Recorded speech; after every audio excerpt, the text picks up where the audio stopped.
Folks, Black Star Network is here. Hold no punches! I'm real revolutionary right now. Support this man, Black Media. He makes sure that our stories are told. I Thank you for being the voice of Black America, Roland. Stay black. I love y'all. All momentum we have now, we have to keep this going. The video looks phenomenal. See, there's a difference between Black Star Network and Black-owned media and something like CNN. You can't be Black-owned media and be scared. It's time to be smart. Bring your eyeballs home. You dig?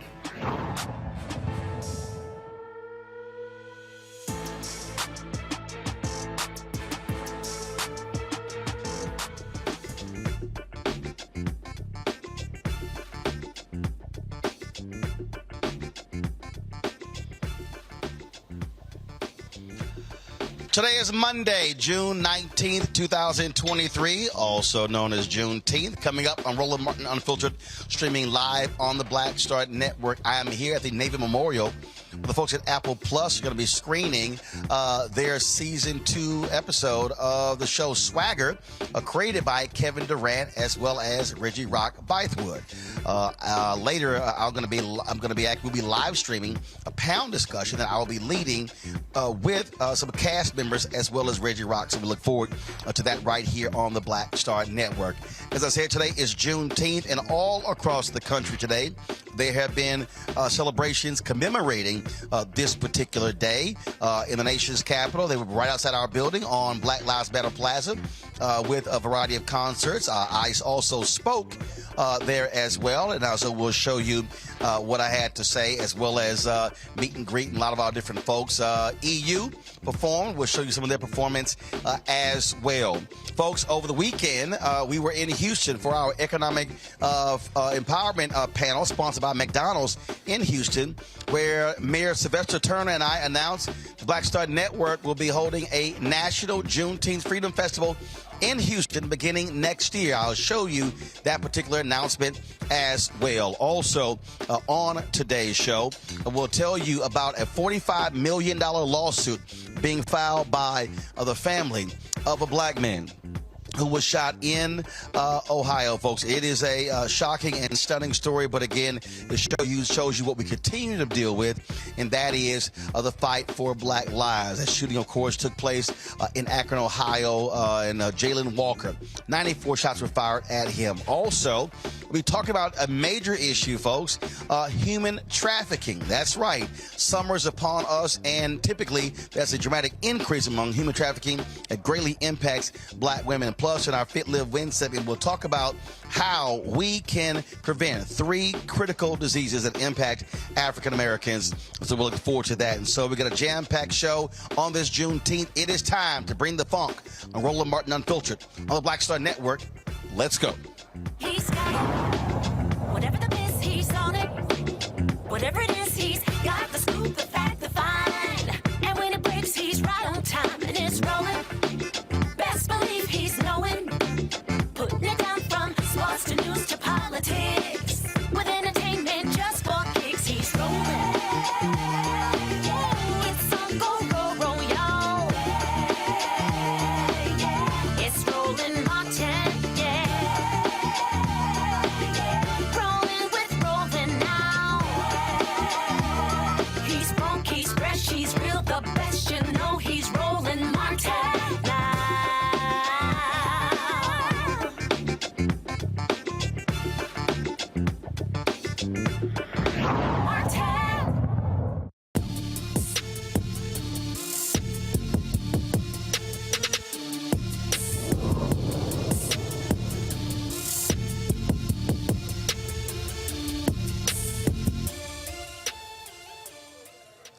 Folks, today is Juneteenth all across America. Those of us in Texas, born and raised there, we've celebrated Juneteenth as a state holiday since 1980, an official state holiday.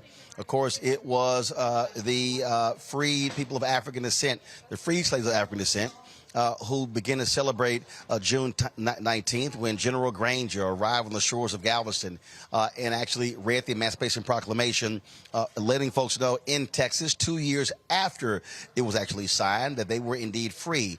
Folks who were slaves in Confederate states were free. Remember, it wasn't until December 1865 when the 13th Amendment was ratified, ending slavery, except in prison all across the country. So celebrations have been taking place the past weekend and and today all across the country. We'll show you a lot of that in just a moment. We want to begin, though, on today's show with the story out of Akron, Ohio, where 2 months after officers were involved in the shooting and killing of Jayland Walker, firing 94 shots at him. His family is now filing a $45 million lawsuit, $1 million per bullet that struck Jayland Walker. The 8 officers tried to pull Jayland over for an alleged traffic violation, which was a darkened license plate on June 27th of last year. Again, the 8 officers fired 94 shots at Walker in about 6.7 seconds. Police claim Walker fired a shot in their direction from his car during the chase. A 3-man and 6-woman jury believe the officers were legally justified in using lethal force. Bobby DiCello, the Walker family attorney, he joins me right now from Cleveland, Ohio. Bobby, exactly about the family filing this lawsuit. What do you hope to depose these officers and put them on the record since they were not indicted? Absolutely. Roland, thank you for having us today, and thank you for covering this story. It's an extremely important story for the family, and it's extremely important that America knows that when grand juries are directed the way they were by the state of Ohio in this case, there's still justice available for folks, and we are seeking justice for Jayland's family.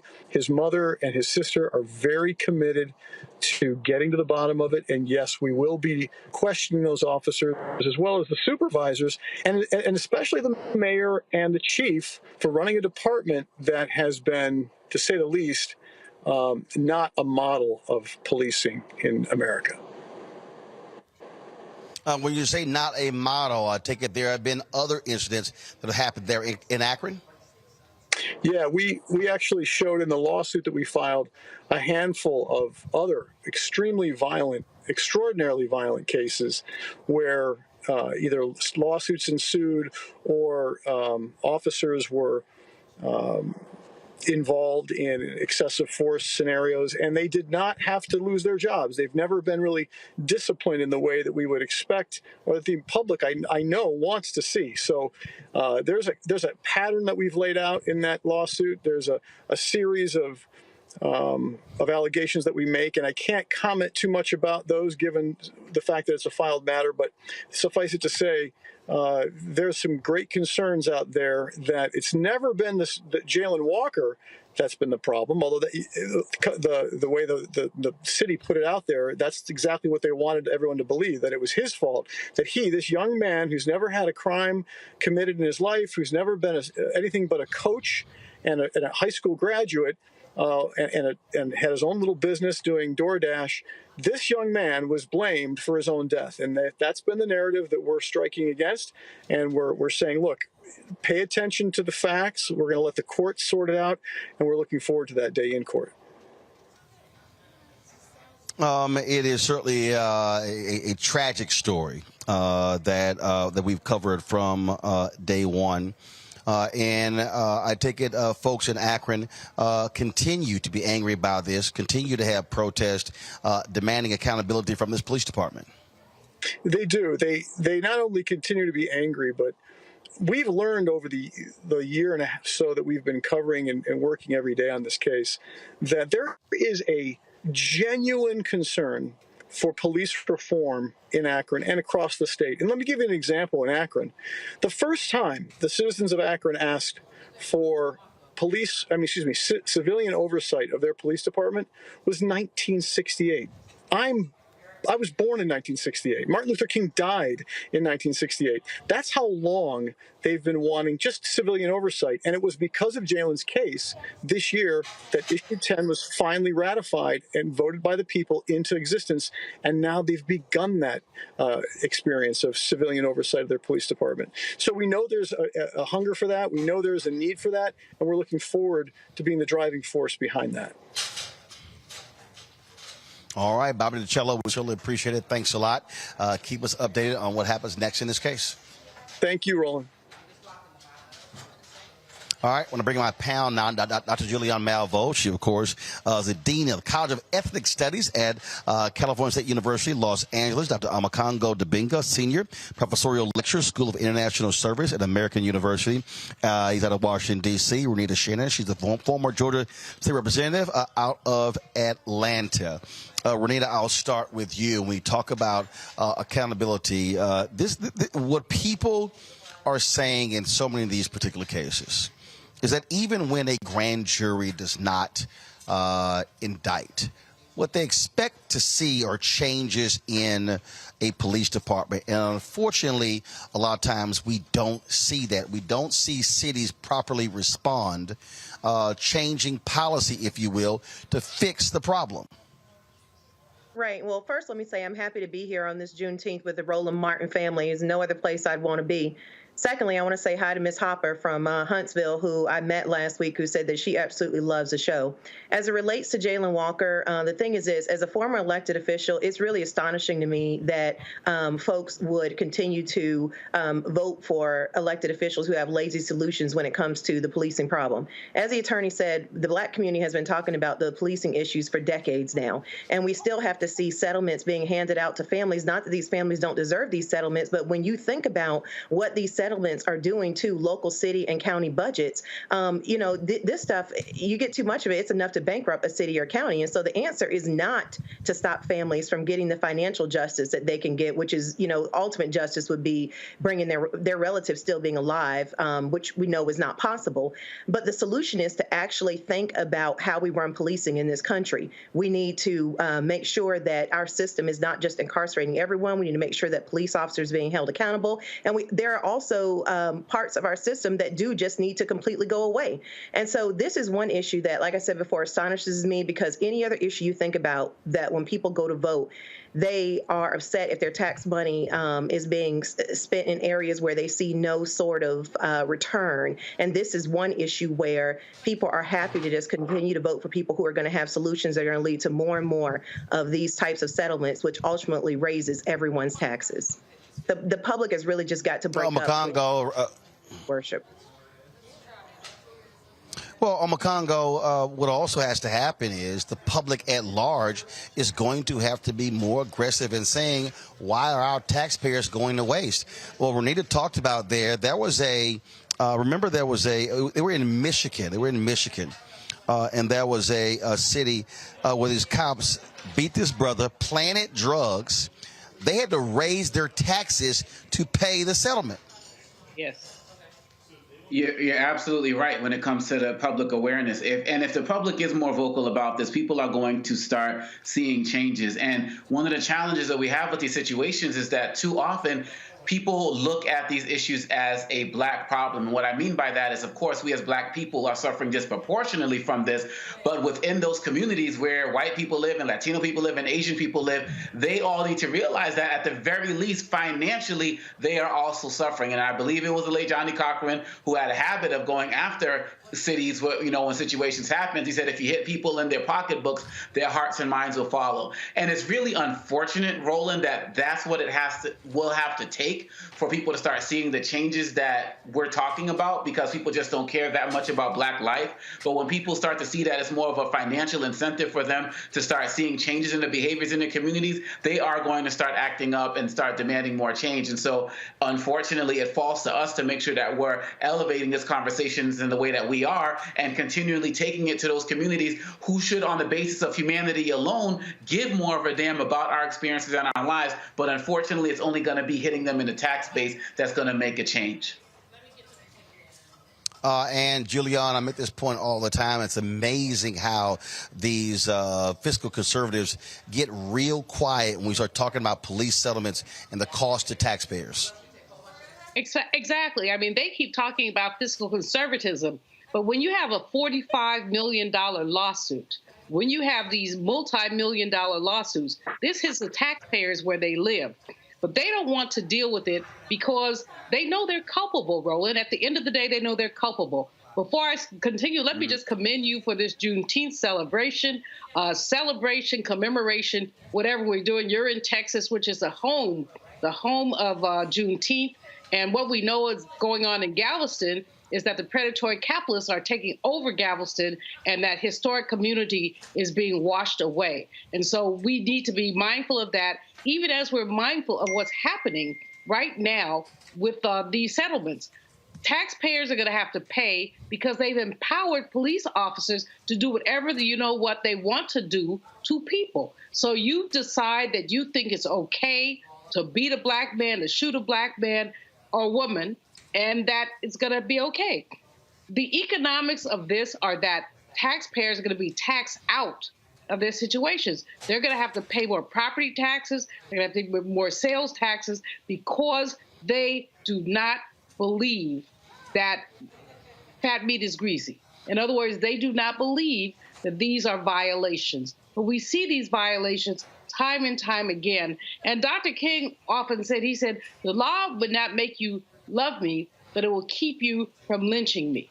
And that's very potent right up in here. Right. In other words, you don't have to love us, but do not shoot us 45 times behind nonsense. So taxpayers will pay, and one of these days they'll wake up and say, we don't want to pay all that money. We can go community to community to community. And what are people paying? Lots of money because their police officers have screwed up. Indeed. All right, folks, hold tight 1 second. I got to go to a break. We come back. We'll be talking about Juneteenth, the focus all across the country. And, of course, we'll talk about making sure we stay on point about what Juneteenth has always been about and what it should be about. It's also driving these conservatives crazy. They are posting nonsense, all kind of stuff all over social media. We'll show you some of the most egregious, stupid stuff that people are posting because they're a little upset. And there's actually a federal holiday where they are actually forced to talk about slavery. You're watching Roland Martin Unfiltered on the Black Star Network on this Juneteenth. Do not forget, folks, we need you to support us in what we do. First and foremost, download the Black Star Network app.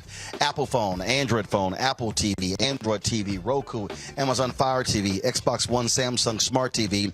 Also, please join our Bring the Funk fan club. Your dollars make it possible for us to do what we do. When we were at our event Saturday in Houston, a couple of our people came up to me, handed me their money. When I was outside on the Black Lives Matter Plaza today in D.C., a couple of folks gave me their money. We actually shot a video. One brother, he wanted to put his $50 in my hands. So we're going to show you that as well. And so your dollars, folks, help sustain us. I cannot tell you how important that is. So send your check and money orders to P.O. Box 57196, Washington, D.C., 20037-0196. Cash App, $RM Unfiltered. PayPal or Martin Unfiltered. Venmo is RM Unfiltered. Zelle, Roland at RolandSMartin.com. Roland at RolandMartinUnfiltered.com. And be sure to get a copy of my book, White Fear, How the Browning of America is Making White Folks Lose Their Minds. Available at bookstores nationwide, Amazon, Barnes & Noble. Download your copy on Audible. We'll be right back.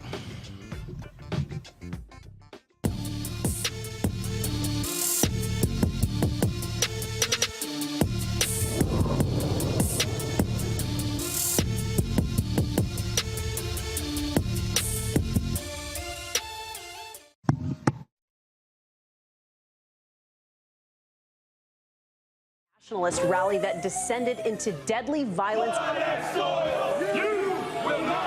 White people are losing their damn minds. As an angry pro-Trump mob storms the U.S. Capitol, We're about to see the rise of what I call white minority resistance.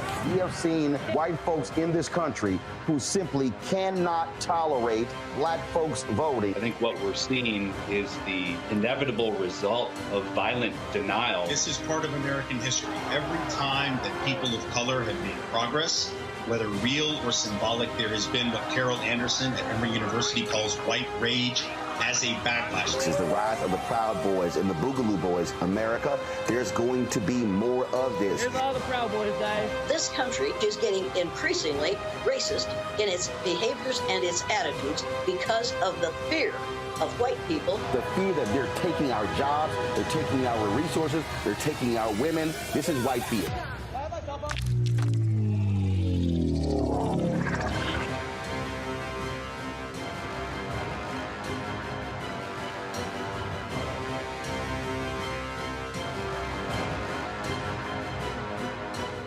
Black Star Network is here. Oh, no punch! I'm real revolutionary right now. Thank you for being the voice of Black America. All momentum we have now, we have to keep this going. The video looks phenomenal. See, this difference between Black Star Network and black-owned media and something like CNN. You can't be black-owned media and be scared. It's time to be smart. Bring your eyeballs home. You dig? This is Essence Atkins. What's the love king of R&B, Raheem Devon? It's me, Sherry Shepard, and you know what you watch. You're watching Roland Martin Unfiltered.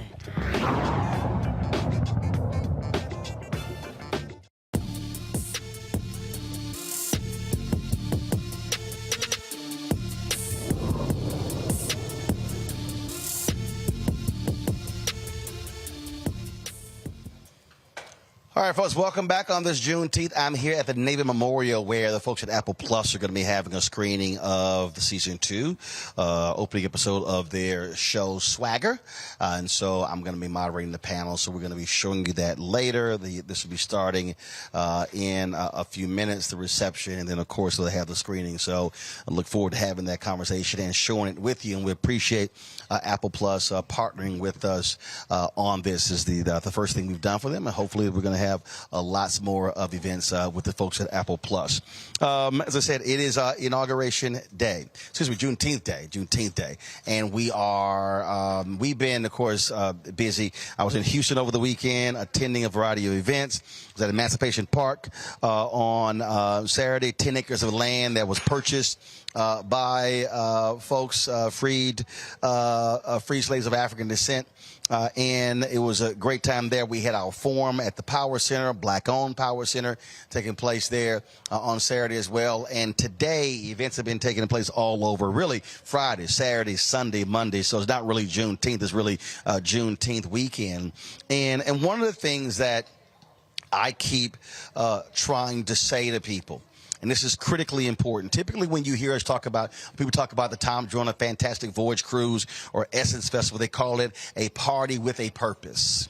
Well, we're talking about, this is about having a purpose with a party.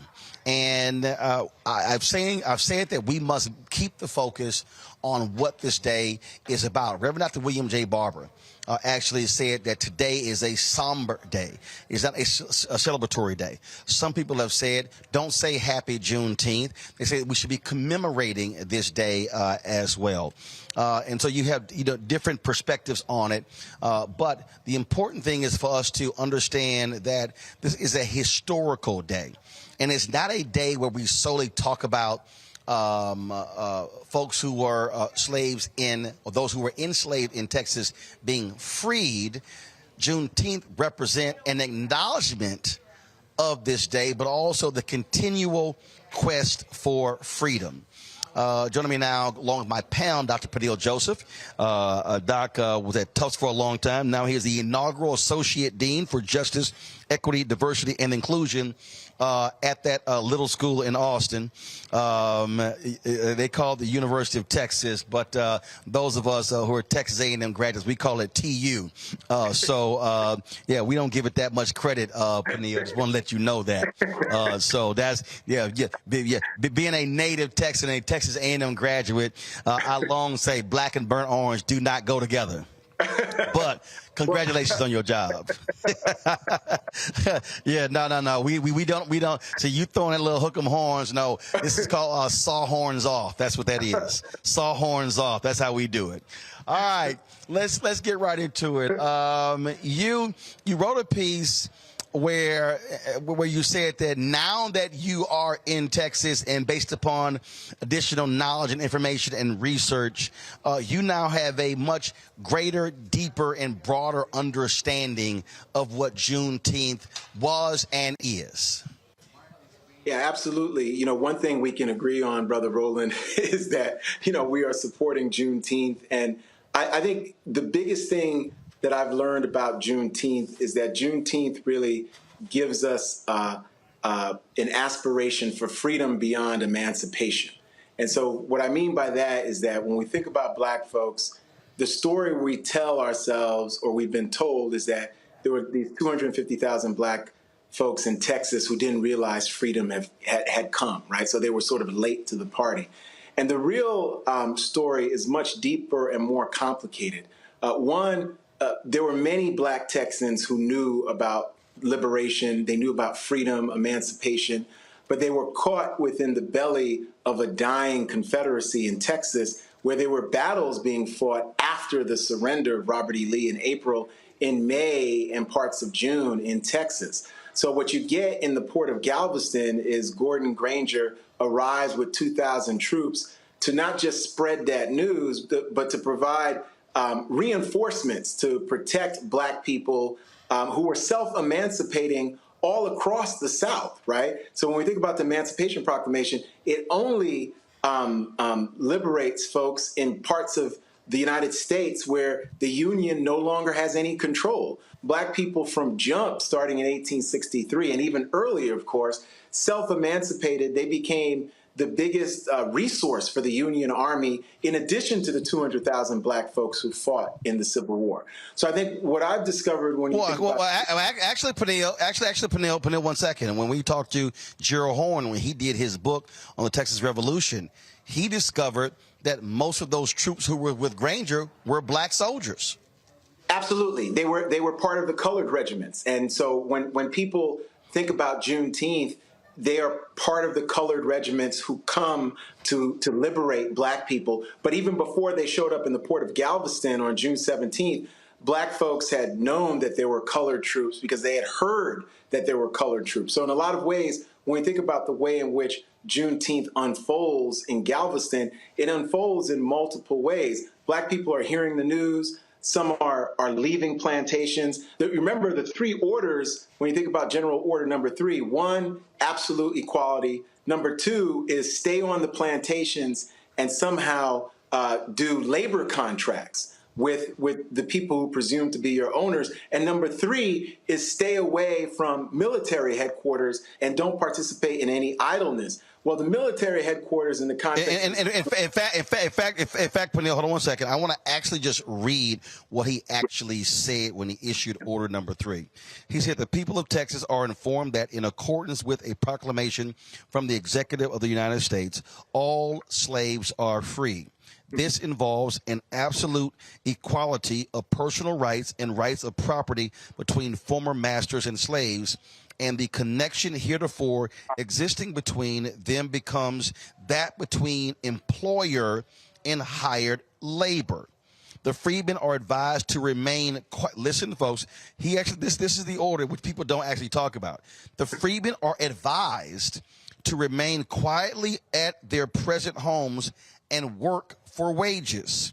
They are informed that they will not be allowed to collect at military posts and that they will not be supported in idleness either there or elsewhere. Now, Peniel, explain why that, frankly, was nuts. Yeah, so that's an outrageous order in its totality, and it's a testament to Black people that they really just move on number 1 and ignore number 2 and 3, because the idea that you're going to do labor contracts with those who defined you as a species of property is incredulous. The idea that you're not going to go to military headquarters and military encampments filled with colored soldiers who can give you news, who can give you resources, food, so many different things. People are trying to reunite with family. People are trying to do so many different things, and they're trying to escape from this vengeful, dying white Confederacy, which again, as late as May in Brownsville, Palmetto Ranch, there were all these different battles being fought. So in a lot of ways, even in Juneteenth, that very first Juneteenth, before we start getting formal commemorations the next year, you see two things are happening at the same time.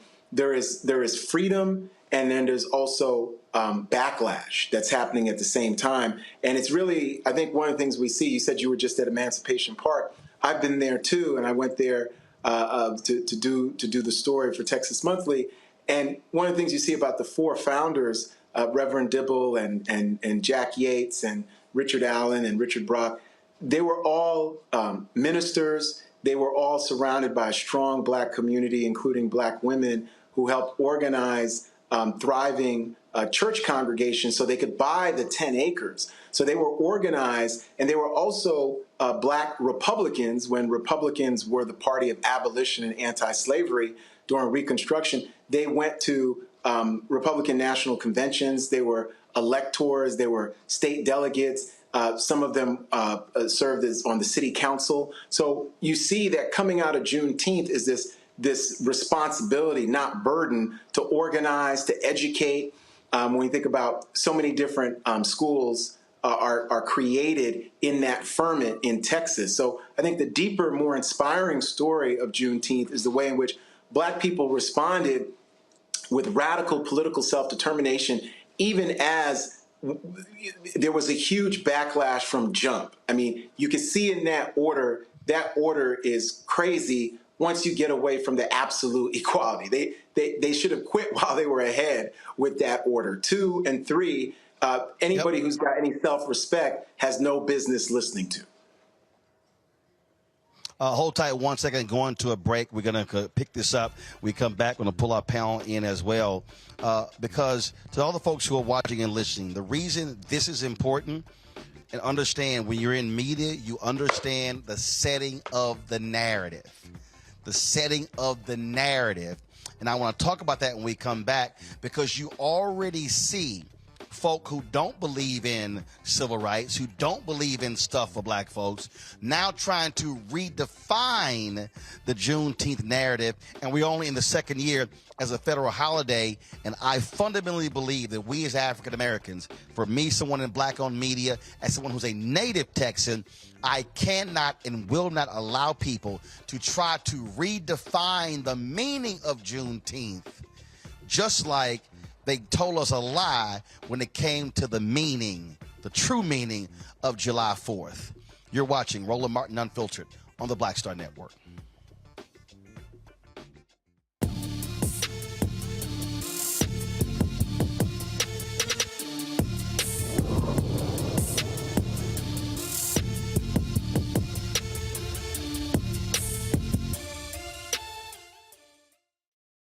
Pivotal time. I remember Kevin Hart telling me that. He's like, man, what you doing, man? You got to stay on stage. And I was like, yeah, well, I'm young, thinking, I'm good. And he was absolutely right. What show was you at the time? This was one-on-one. Got it. During that time. So you're doing one-on-one, going great, you making money, you like... I'm like, I don't need to leave. I don't need to leave from, Wednesday, Thursday to Sunday. I didn't want to do that. It was just like, I'm going to stay here. Or I didn't want to finish work Friday, fly out, go do a gig Saturday, Sunday. I was like, I don't have to do that. And I lost a little bit of that hunger that I had in New York. I would hit all the clubs, running around. Sometimes me and Chappelle or me and this one or that one, we'd go to the Comedy Cellar at 1 in the morning. And that was our life. We loved it. You do 2 shows in Manhattan, go to Brooklyn, leave Brooklyn, go to Queens, go to Jersey. And I got complacent. I was like, I got this money, I'm good. I don't need to go chase that, because that money wasn't at the same level that I was making. But what I was missing was that training. Yes. Was that. And it wasn't the money. It was the money. It was that's what I needed.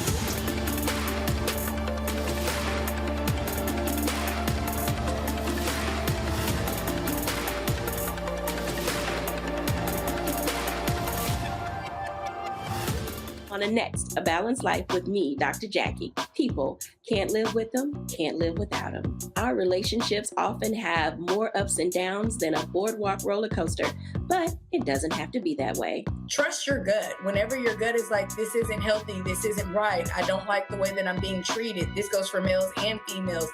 Trust your gut, and then whenever that gut feeling comes, have a conversation. Knowing how to grow or when to go. A step-by-step guide on the next A Balanced Life on Black Star Network.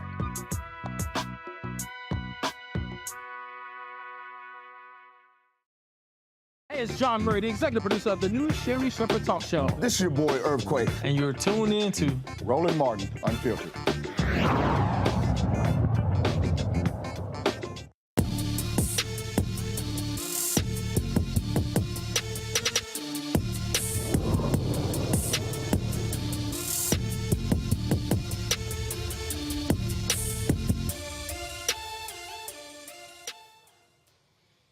All right, folks, welcome back. Dr. Joseph had to leave us to head off to a fundraiser there. We appreciate him joining us on the show. Of course, we have Julian, Renita, as well as Makongo here. Glad to have you here. This is the thing that is just so critically important. To the control room, do me a favor. I want y'all to pull up Senator Josh Hawley's tweet. Go to also Twitter and look up the tweets of Charlie Kirk. That idiot Candace Owens, she tweeted something. I'm not even going to waste my time showing what that dumbass had to say because it's a waste. It's a true waste of my time because she is truly one of the most ill-informed, ignorant people I've ever met, and she needs to get. She really needs to also get her split end straight. But this is the thing that is really important here, Omakongo, narrative. And what I've always said is that since the federal holiday of Dr. King, he has been stripped of his radicalness. Folks don't want to deal with him beyond two speeches. They don't want to talk about what he actually fought for. They don't want to challenge policymakers on the things that King advocated for and whether they support those things today.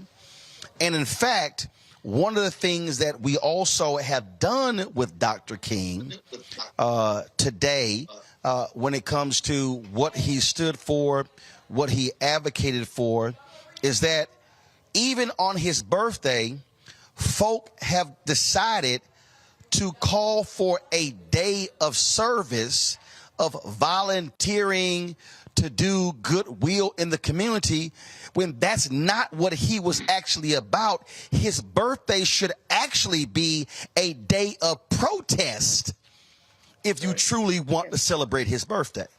And so what I want us to do, and I've said this to especially my folks in Houston, my folks in Texas, is that we cannot allow not just white Americans, we can't let African Americans redefine what Juneteenth really is about.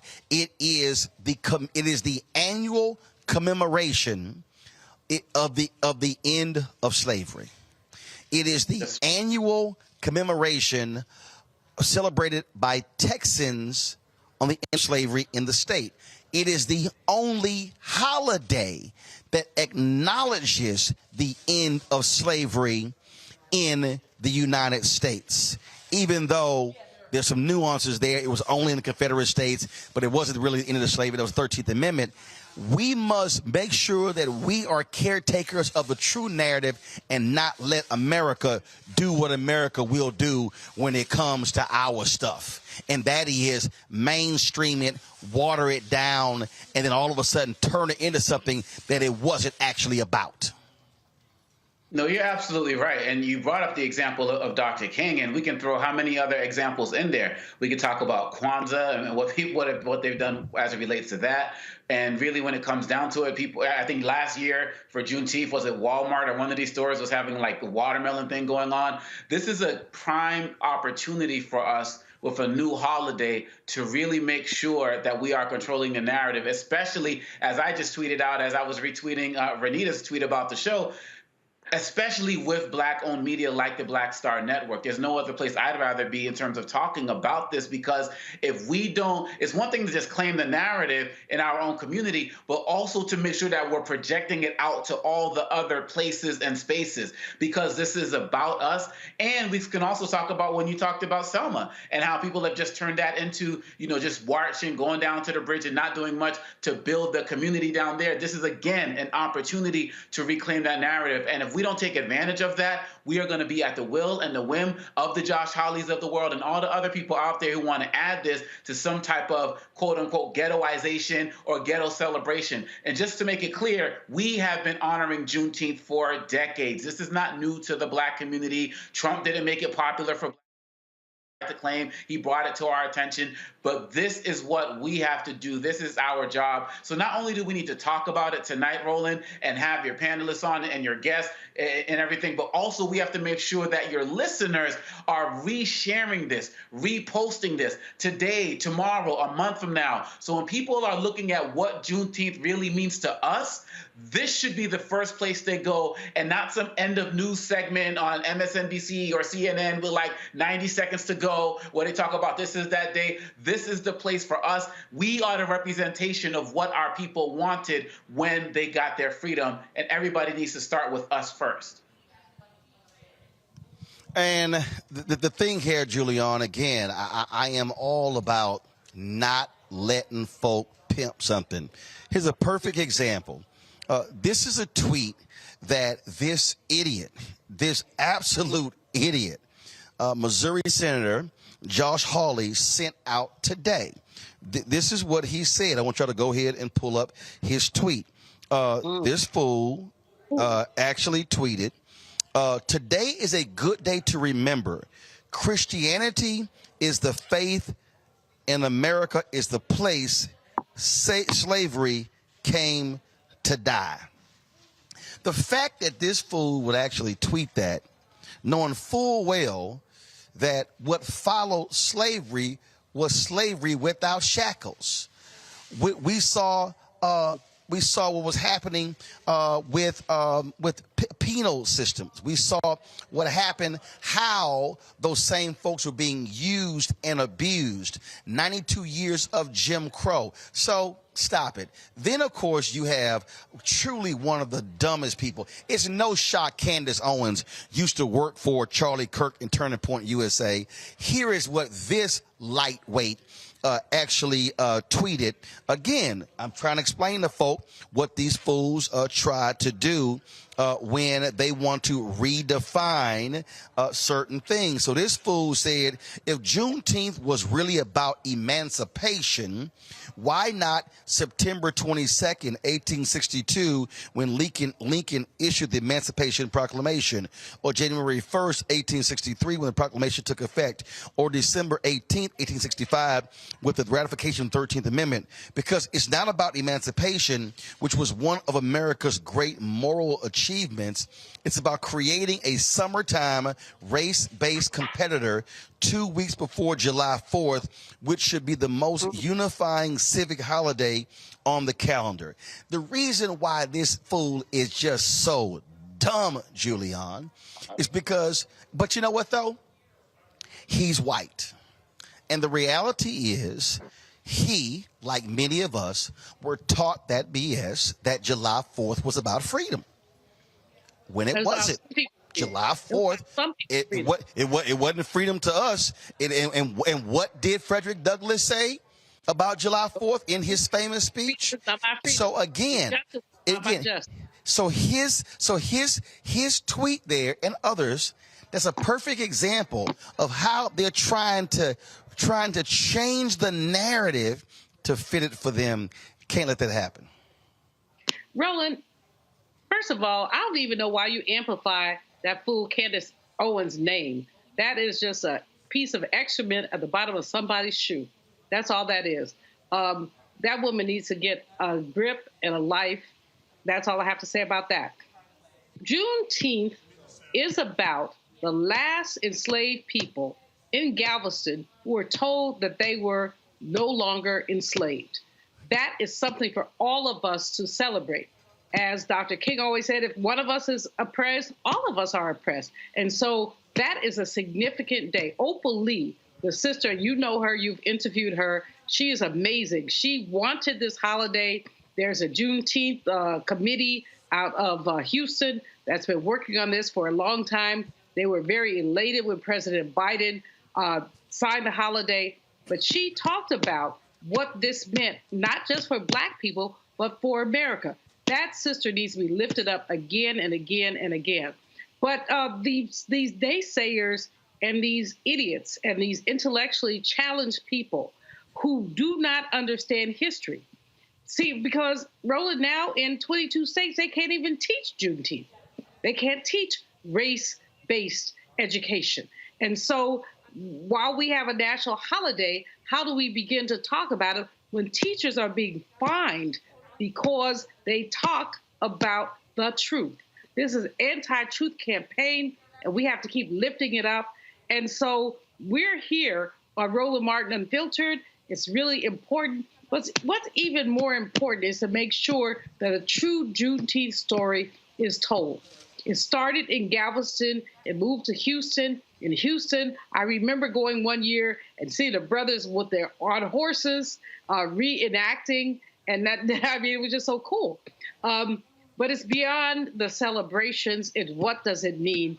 And both Michelle and Barack Obama have issued statements that have talked about it means next steps.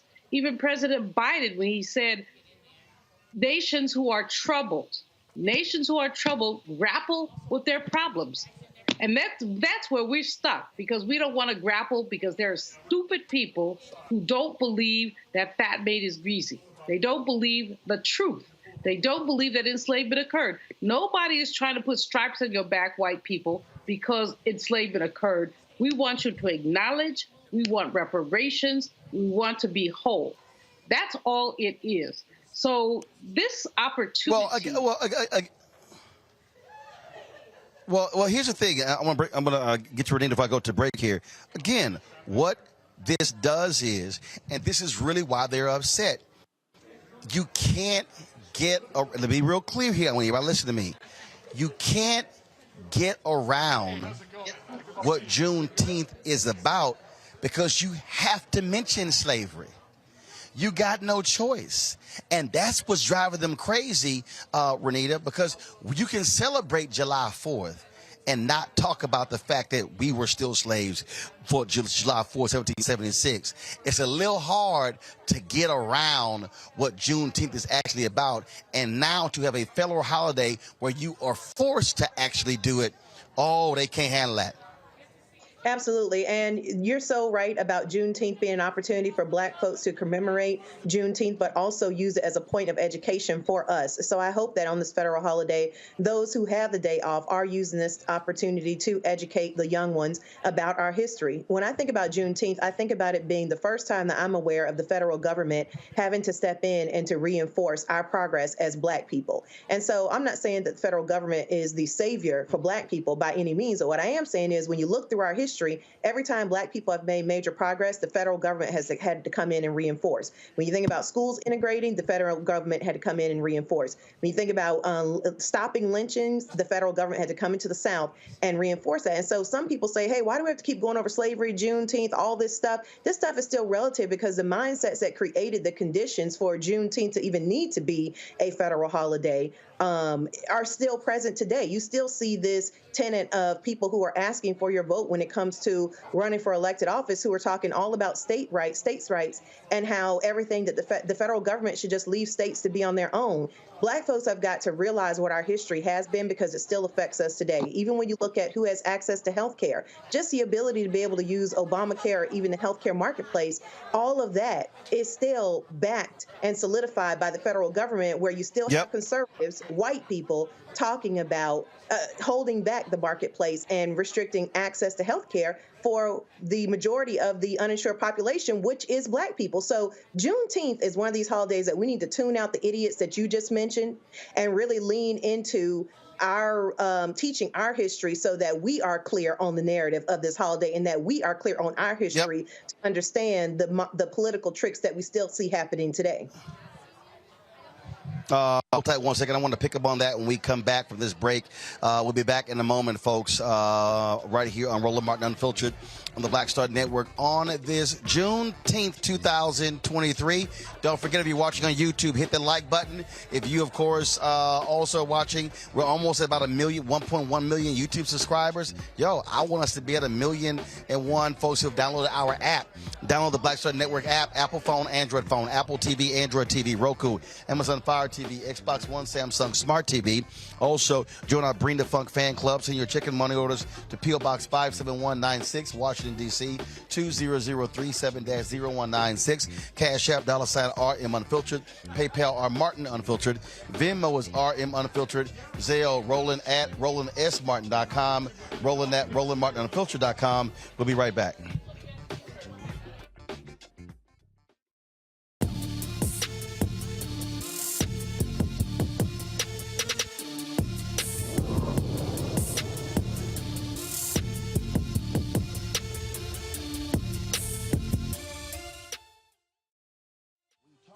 Blackness and what happens in black culture.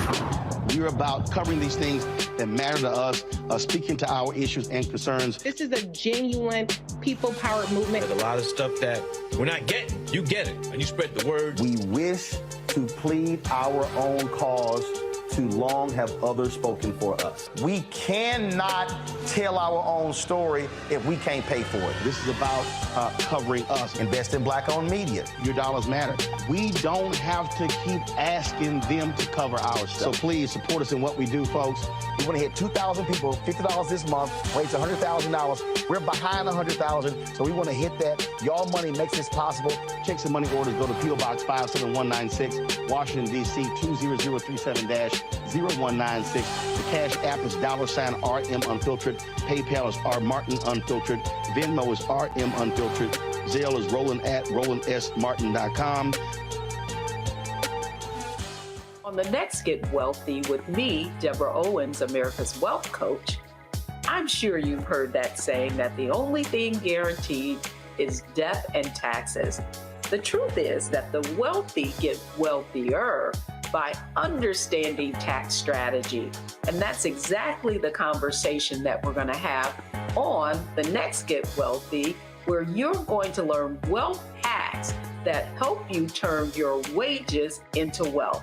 Taxes is one of the largest expenses you ever have. You really got to know how to manage that thing and get that under control so that you can build wealth. That's right here on Get Wealthy, only on Black Star Network.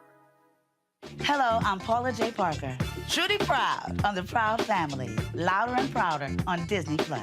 And you're watching Roland Martin Unfiltered.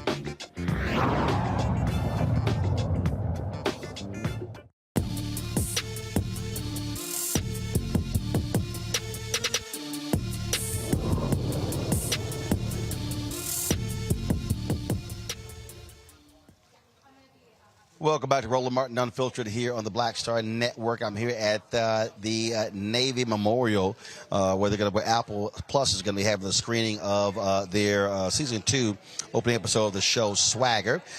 So Wanda Durant, the mother of Kevin Durant, is one of the creators of the show. She's here just to my left. Olympian John Carlos is here as well. We're going to grab him in a second. To chat with him. But first, here's a video the White House put out today with regards to Juneteenth.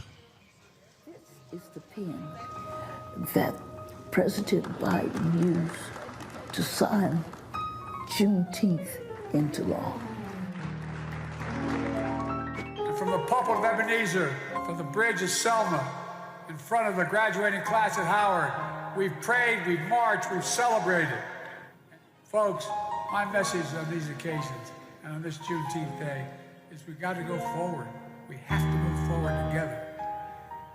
When we choose to protect the freedoms we all deserve, when they are attacked, that's when we cannot remain silent. Silence is complicity. To heal the wounds of division so racism no longer tears us apart, we have to choose to be believers in a dream, doers of the world. Juneteenth, as a federal holiday, is meant to breathe a new life in the very essence of America. To make sure all Americans feel the power of this day and the progress we can make as a country. To choose love over hate, unity over disunion, and progress over retreat. Choosing to remember history, not erase it. It's a reminder that the promise of America is we all are created equal in the image of God, and we deserve to be treated equally throughout our entire lives.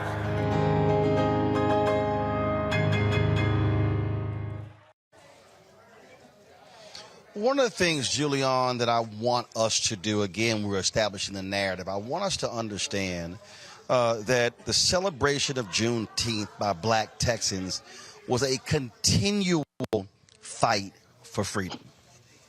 That the order number 3 was specific as it related to them not being property. But when we talk about freedom, we have to continue to define that. We must be talking about Juneteenth, economic freedom. We must be talking about the fact that the federal government, $560 billion in contracts, only 1.67% goes to Black-owned businesses. $322 billion being spent every single year in advertising, only 0.5 to 1% going to Black-owned media. We talk about how much money is being in the private equity space and what little money Black-owned private equity firms get. If we don't keep the focus on the continual fight for freedom, then what happens is this just becomes a party without the purpose. Precisely, Roland. In fact, the Article 3 that was nailed to the church in Galveston talked about absolute equality. And in the recess of that, Black folks Black men particularly, got the right to vote, ran for public office. A number of things occurred. And one of the stories that I love to tell is about my soror, who basically, Jesse McGuire Dent, who became a citizen through Juneteenth and eventually matriculated at Howard University and sued in Galveston for equal pay for Black teachers. Now, Galveston was well ahead of the curve. In 1969, when I matriculated in Mississippi, Black teachers were still earning about 75% of white teachers earning. Meanwhile, this sister actually sued through Galveston for equal pay for teachers. So there's so much to capture there. But as we capture it, what we have to capture is the fact that Biden's proclamation, it was a wonderful proclamation. We all revel in it. But he also said there must be action. There is action that President Biden could take right here, right now. H.R. 40 has been languishing. We didn't get it through in the last Congress. We ain't gonna get it through this one. He could pass an executive order to create a commission on reparations, not just reparations, but remedies. And that's what we at the Institute of the Black World, at NARC, National African American Reparations, have been calling for. And so while we have all this pomp and circumstance, which I appreciate, we have to go beyond pomp and circumstance. We have to say that it is time to take action. I just moderated a panel at the Smithsonian about Juneteenth and farms, that actually found a cousin who is a farmer in New Iberia, Louisiana. But they had 5,000 acres, Roland, and now they have 200 acres because of white folks' chicanery taking their land away. That's not the whole story. The whole story is this. If you will celebrate Juneteenth, you must also celebrate the reasons why Juneteenth is important and why our people have been exploited. But the thing here, Omokongo, is I don't want people, again, I don't want us, this is a mistake. If you only focus on what happened in 1865 and not what has happened from 1866 to present day, then what you're doing is you're just having a celebration, but it's not serving as a reminder that the fight continues. And my point is money has to be a part of this. We must be talking about economic freedom. That's right. That's right. And it really, really, I mean, I said this in the last segment, but it really connects to what you keep saying about Selma as well. When you look at Galveston, right, and that particular area, that should be the example of where we're going and progressing as it relates to how we look at Juneteenth and Black America overall. We saw in 2008, Galveston got ravaged by Ike, in Hurricane Ike, and then it got double ravaged by the pandemic as well. The Black community there has been decimated in that area. And so when we're talking about Juneteenth and the spirit of it and the essence, we need to connect the spirit and the essence with the economics and the empowerment. And we have an administration with the Biden administration that, as we continually push, the results don't come fast enough. But given what could possibly come on the Republican side, we have to keep working with and challenging this president to make sure that, when he talks about the HBCUs and the like, we have an administration that is open to the conversations about making sure that the dollars match the rhetoric. Not to the level that we want so far, but if we keep pushing, it's going to happen. We can't just keep having these celebratory messages, just walking around saying happy this and happy that without fully understanding. And one of the things that you and Dr. Joseph said in the last segment, which is also important, is this idea that Black people, in Galveston and in Texas overall, weren't just sitting around saying, oh, we're still enslaved, we still slaves. They were fighting at every juncture. They weren't just settled with the situation of being enslaved, which is why you both mentioned how the 2,000 soldiers had to come in there to enforce, to help the Black people there who were enslaved and what they were already doing. At every step in our junction, in our journey in America, we have been fighting for this freedom. And like Dr. Malvo said, as soon as we got that freedom, got into public office, went and bought property, everything to get a part of this American dream. And so if we refuse to tie the economic plight of the Black community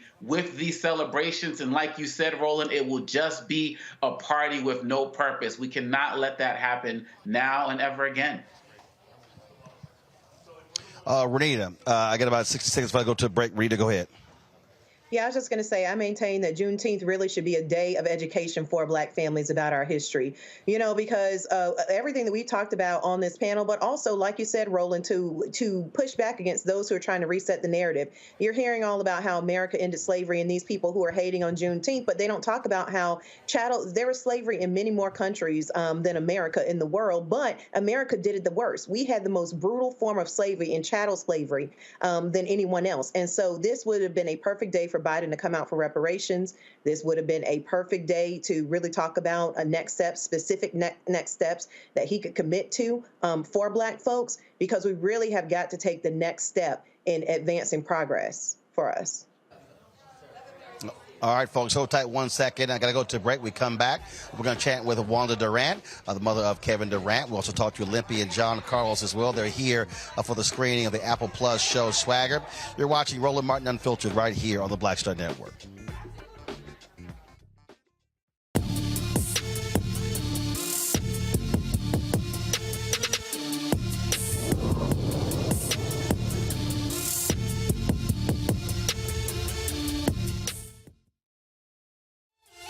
Next on The Frequency with me, Dee Barnes. She's known as the Angela Davis of hip hop. Monet Smith, better known as Medusa, the gangsta goddess, the undisputed queen of West Coast underground hip hop. Pop locking is really what indoctrinated me in hip hop. I don't even think I realized it was hip hop at that time. Right. It was a happening. Mm-hmm. It was a moment of release. We're going to be getting into her career, knowing her whole story, and breaking down all the elements of hip hop. This week on The Frequency, only on the Black Star Network. Next on the Black Table with me, Greg Carr. A very different take on Juneteenth with the one and only Dr. Sunyata Ahmed. We'll explore the amazing foods, remedies, and rituals that are a part of our history and the Juneteenth holiday. So it's our responsibility to return the healthier version to our folks instead of just the red liqueurs marketed to us, the red sodas and the other things. I mean, why does the Kool-Aid man have to sound like Louis Armstrong? He's like, oh yeah! Yeah, right. An enlightening and tasty hour of the Black Table, only on the Black Star Network.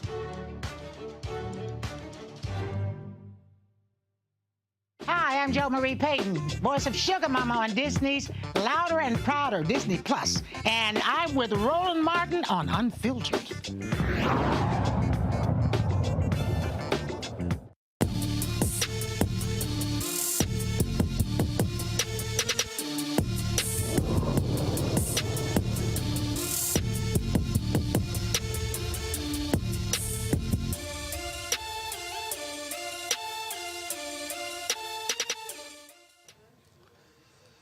All right, folks, welcome back to Roland Martin Unfiltered on the Black Star Network on this Juneteenth. We're here at the Navy Memorial, where Apple Plus is actually going to be screening episode 1 of season 2 of their hit show Swagger. It was created by Kevin Durant and Reggie Rock Bythewood, and one of the folks, you making your acting debut in this episode is Kevin's mother, Wanda Durant. How you doing? I'm doing well. How are you? I'm good. Good seeing you as well. Yes, yeah, this is a debut for me, so I'm excited about it. We were just talking about the role, and it was amazing because I didn't think the words meant much. And then I talked to the acting coach, Tanya, who was on set, and talked to Reggie. And then once I got it, what she said is that it's not always in the words that you say, it's in the words in the background. And I said, okay, and then I got it. And then Jenna's character, she helped me to kind of get into it, and so it was really exciting. This obviously is a story about a young basketball phenom having to go through all of the drama and the rigors of life. How much of it is infused with your son's story and your story? Because this is a character where where he is very close tied to his mom. And so, were you making Kevin do push-ups and all that stuff that the character in the show is doing? Of course, that was all me, really. So it closely resembles our lives, but it also resembles the lives of so many student athletes, especially with single parents, and how much we go through to sacrifice for our children to get where they want to be, to help them to stay focused. And so, yes. And we grew up in communities just like his, right? And so I know what it is and how hard it is for them to stay focused and as a mother to stay focused. And even stay focused on my son's journey, because a lot of people were telling me that he can go to the NBA, and I didn't allow myself to believe it until the time came for him to decide to go into the draft. So, yeah. Just made one mistake letting him go to the University of Texas. Oh, my God. I'm a Texas A&M graduate, and, black and burnt orange just don't go together. But it's a whole story behind it. See, Texas A&M had juniors, and I remember juniors and seniors during the time Kevin went to college. But Texas, Austin, there was only freshmen, so he had to start and play. So, of course, that's what you want for your child, to play on the big stage. Gotcha. So, yeah. Gotcha. But we hate Longhorns. We hate Longhorns. But we love you, though. I appreciate it. So we're going to get started screening. I'll be, of course, moderating afterwards, so it's always good to see you. Good to see you. All right. Take care. I look forward to it.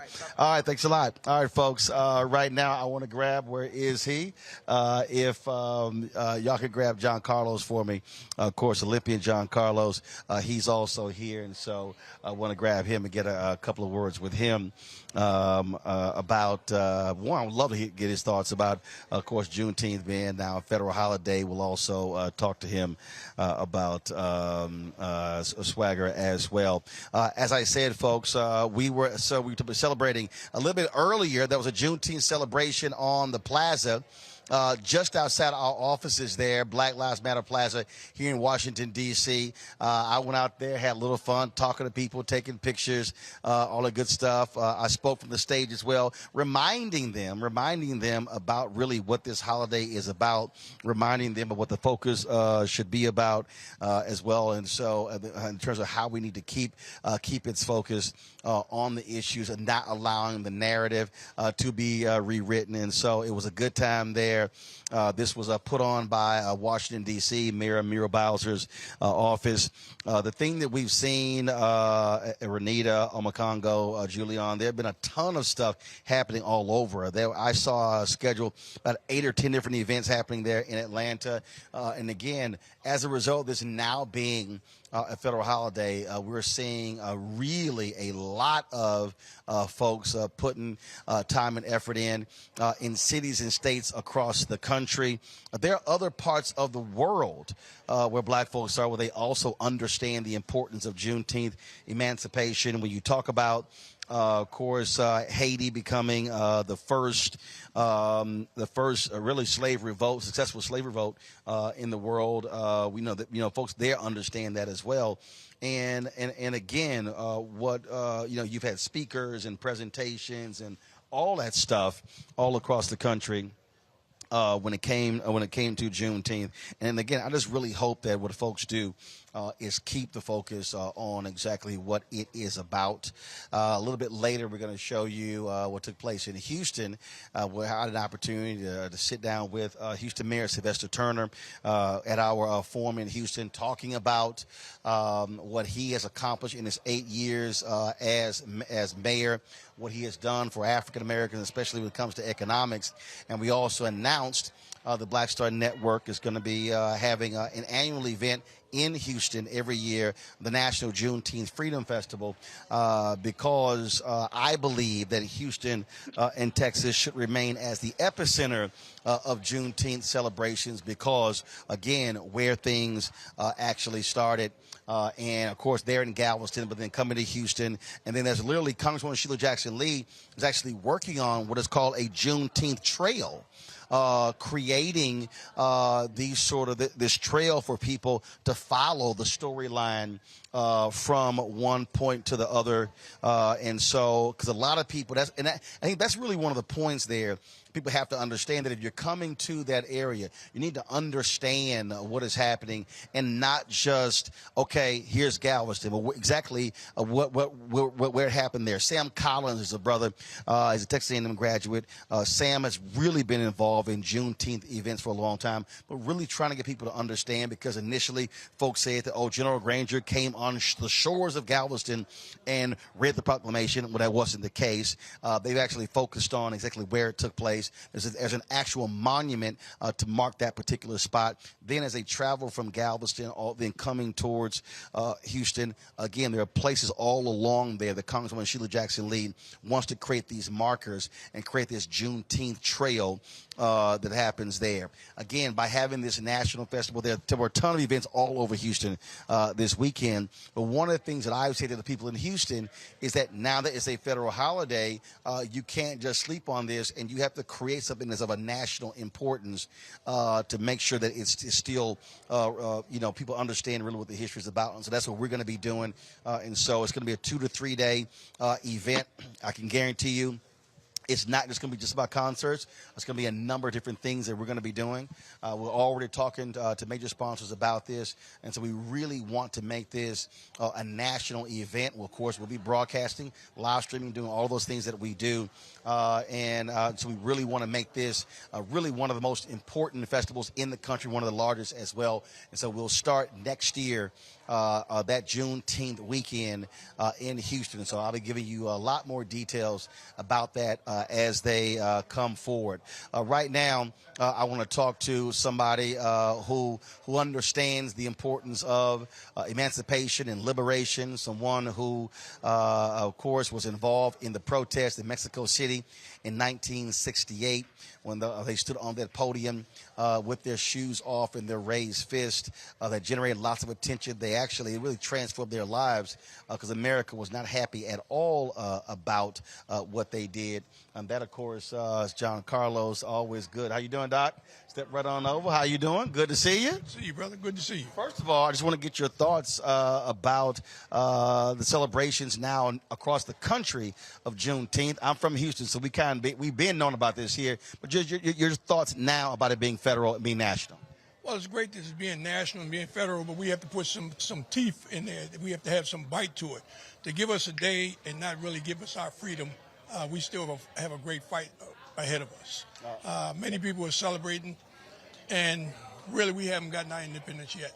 Well, that's why earlier what I said is we got to make sure that we control the narrative and that we're still in a quest for full freedom. Absolutely, absolutely. And the only way we're going to accomplish that is when we come together as one. You know, we stated in Mexico City that we need unification. We're better, we're strong, we're wiser when we come together as one. Absolutely, absolutely. And the other thing is that again, when people talk about that, there was actually a lot behind that. That wasn't just take shoes off, raise your fist. There was a purpose behind it. It wasn't just an act. Well, I think the purpose behind it was to squash what's happening right now in the state of Florida with the governor, with all his dissent. The conflicts that we have within the United States government right now versus Trump versus society, you might say. We talked about all of those things. We had a concern at that particular time. We had closed ears and closed minds. Now they see it live in their face. Now it's opportunity time for them to step up to save the world for their kids. No, absolutely, absolutely. And I think one of the things that is important for us when we talk about what is going on in this country is it's going to require us to be involved, to be active and involved, and you can't just tweet about it. You got to actually fight for it, which also means organizing and mobilizing. Absolutely. Organize, mobilize, and move forward. We have to realize that we setting the pace for our kids. If we don't move today, there's no future for our kids. Anything that our parents suffered, worked, was in bondage to give us these days, and then to sit back and think that we're going to sit down on our laurels and think that we have overcome everything, we're mistaken. We're fooling ourselves. We need to roll up our sleeves and get busy and fight for equality and justice. And God knows black people need justice and equality. If we miss it now, our kids will suffer down the line. All right, then. John, always good to see you. Keep fighting a good fight, and we'll keep doing the same thing. Do the same, bro. Yes, sir. You take care of it. Yes, sir. Appreciate it. Folks, got to go to a break. We come back. We're going to talk to expert about what's happening with human trafficking. Summer is upon us. Black women are at a great risk for human trafficking. We'll discuss that next right here on Roland Martin Unfiltered on the Black Star Network.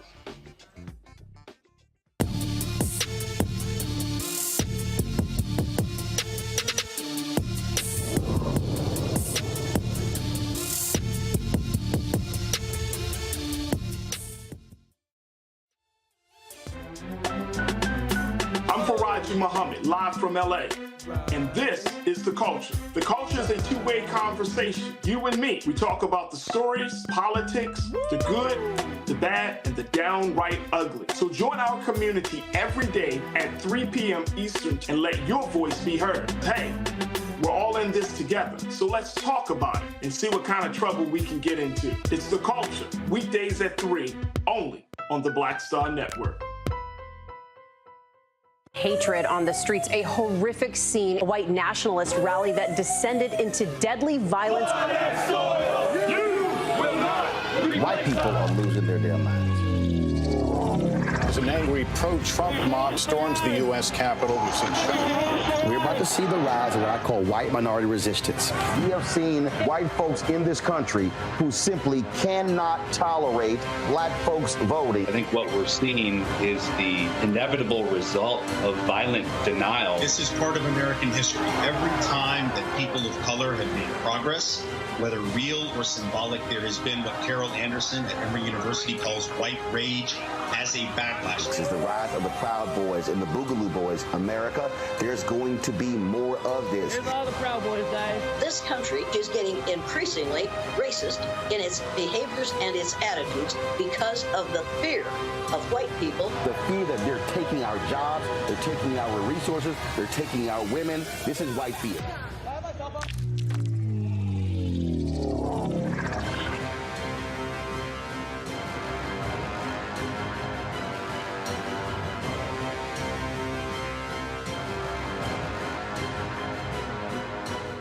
My name is Lena Charles, and I'm from Opelousas, Louisiana. Yes, that is Zydeco capital of the world. My name is Margaret Chappelle. I'm from Dallas, Texas, representing the Urban Trivia Game. It's me, Sherry Shepherd, and you know what you watch. Roland Martin on Unfiltered.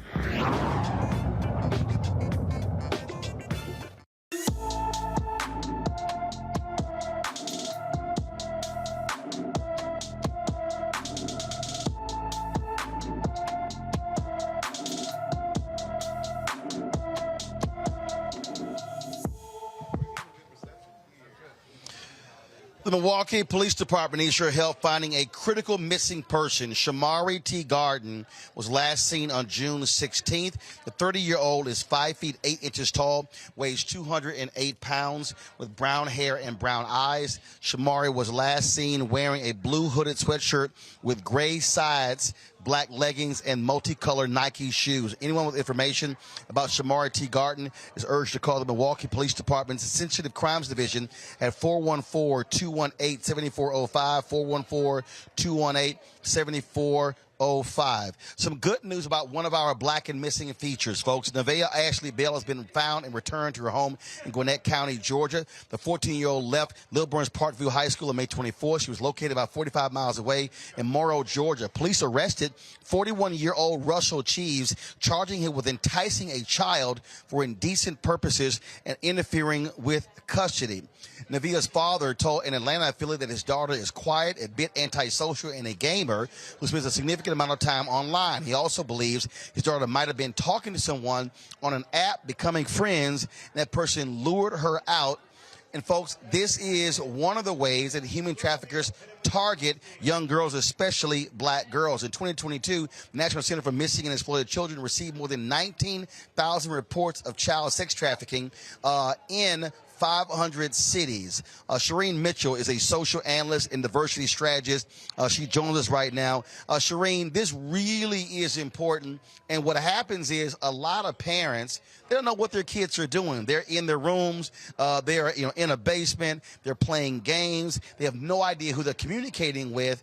And so now, because social media, people are able to follow folks and really target them and befriend folks. Next thing you know, your daughter is missing and never to be found because she's being human trafficked somewhere, not just in the country, but literally around the world. Yes.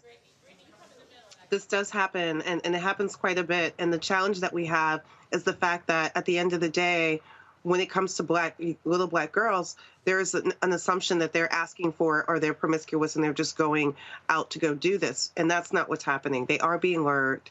They're all being tricked. The other piece of this is that the father believes that she was on an app.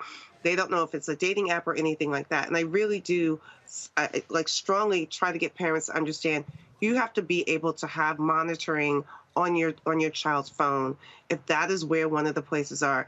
If she's a gamer and she keeps to herself and you're realizing that she's kind of keeping to herself too much, she may be engaging with people that she doesn't know who their real ages are.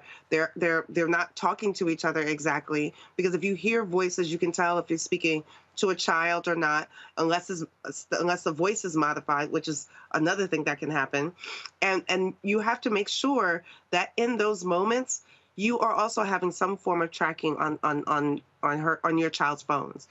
I think that sometimes parents don't realize that when they're using the phones to give to children because they feel like they're keeping their child safe, they're not doing all the other front-loaded steps, which are make sure you have the apps on there. iPhone has like a family unit where, as a parent, you can look at the apps that are being used the most. Those are the kinds of things you need to know. You have the ability to do that, but you have to do that on the front loading. For those people who've already given your children phones, understand you can still go back and have this conversation. But I do know during the summer, one of the biggest things that we're worried about, if children aren't actively engaged, they will probably engage more online. And since COVID, which is the biggest part, so many were in virtual spaces that they will relegate to that space and have probably already engaged with people who may not be their age. And this feels like one of that situations that ended up turning out well, but that at the end of the day, the fact that she had her book bag underneath her sister's car, her debit card, like there was something more going on there. And we need to make sure that, like, when that story finally comes out to the details, that we have some sense of like how often this is happening and what are the lures that are allowing children to kind of say, well, I'll just go with this strange person. Or maybe she showed up at that doorstep. I don't know, 45 miles away is a long way to go without someone actually having to transport her. Well, look, I'll tell you, I'm a firm believer that if you have a child who's under 18, and I don't care, okay, I don't believe that child should have, let's say it's an iPhone. I do not believe that child should have their own Apple ID. I believe that a parent should, first of all, completely share location. There's an app called Mama Bear. I think that's what it is. My wife put that on all my nieces' phones. That way, if they were actually in the car with somebody, that app shows you how fast that car is driving. It shows you where they're going. We can track their movements at any time. And by you controlling that Apple ID, you control what gets deleted off of that phone. And so I just believe parents have to be far more aggressive in making it clear to their kids that I'm paying for that phone.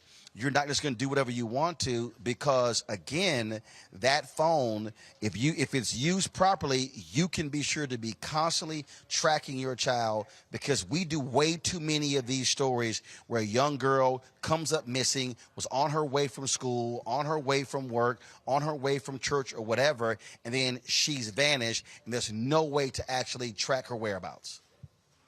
Yeah, I think that sometimes people misunderstand the use of the phone. I think initially the way even marketing was happening with the phone was that this was just a way for you to stay in contact with your child.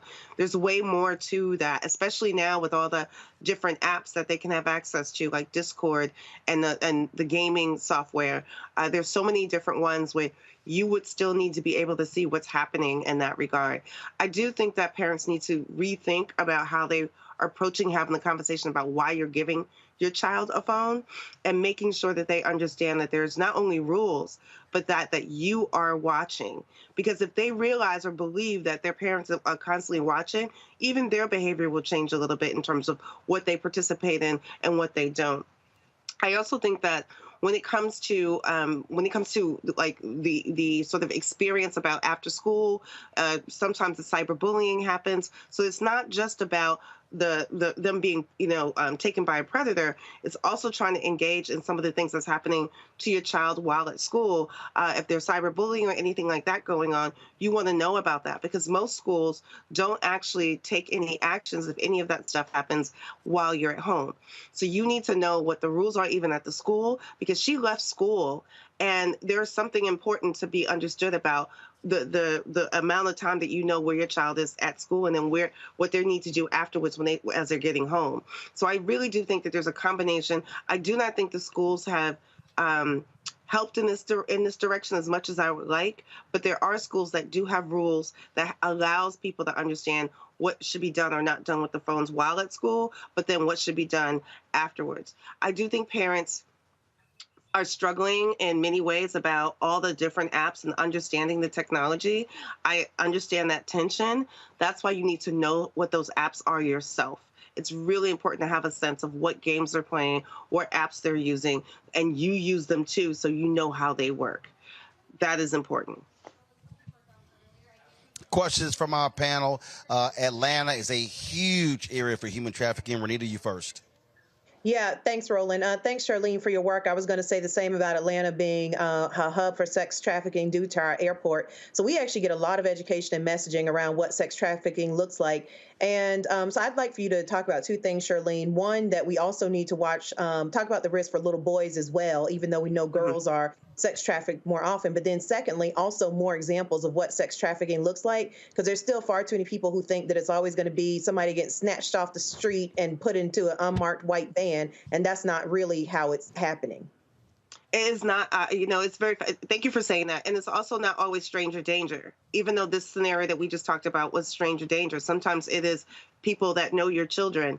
And on average, for missing and exploited children, they've said that, like, a lot of times these are actually people that you know.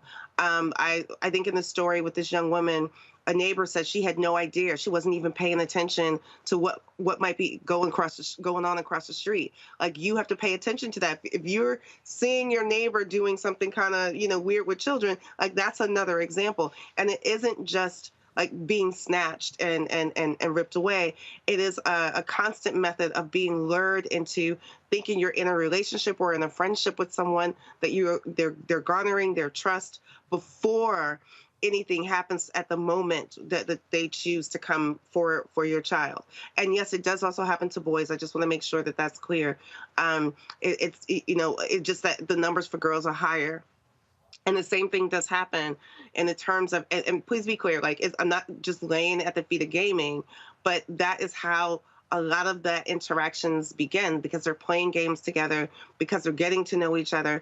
They're learning to trust each other through the games.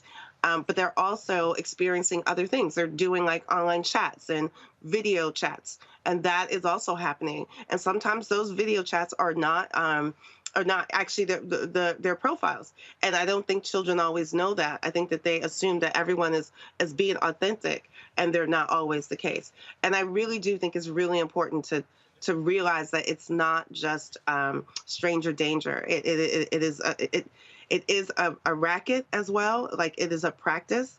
Also, we've had situations where even there have been human trafficking rings with the police department. Like, we have to make sure that we're paying attention to all the places in between. So thank you for asking that question. Omokongo?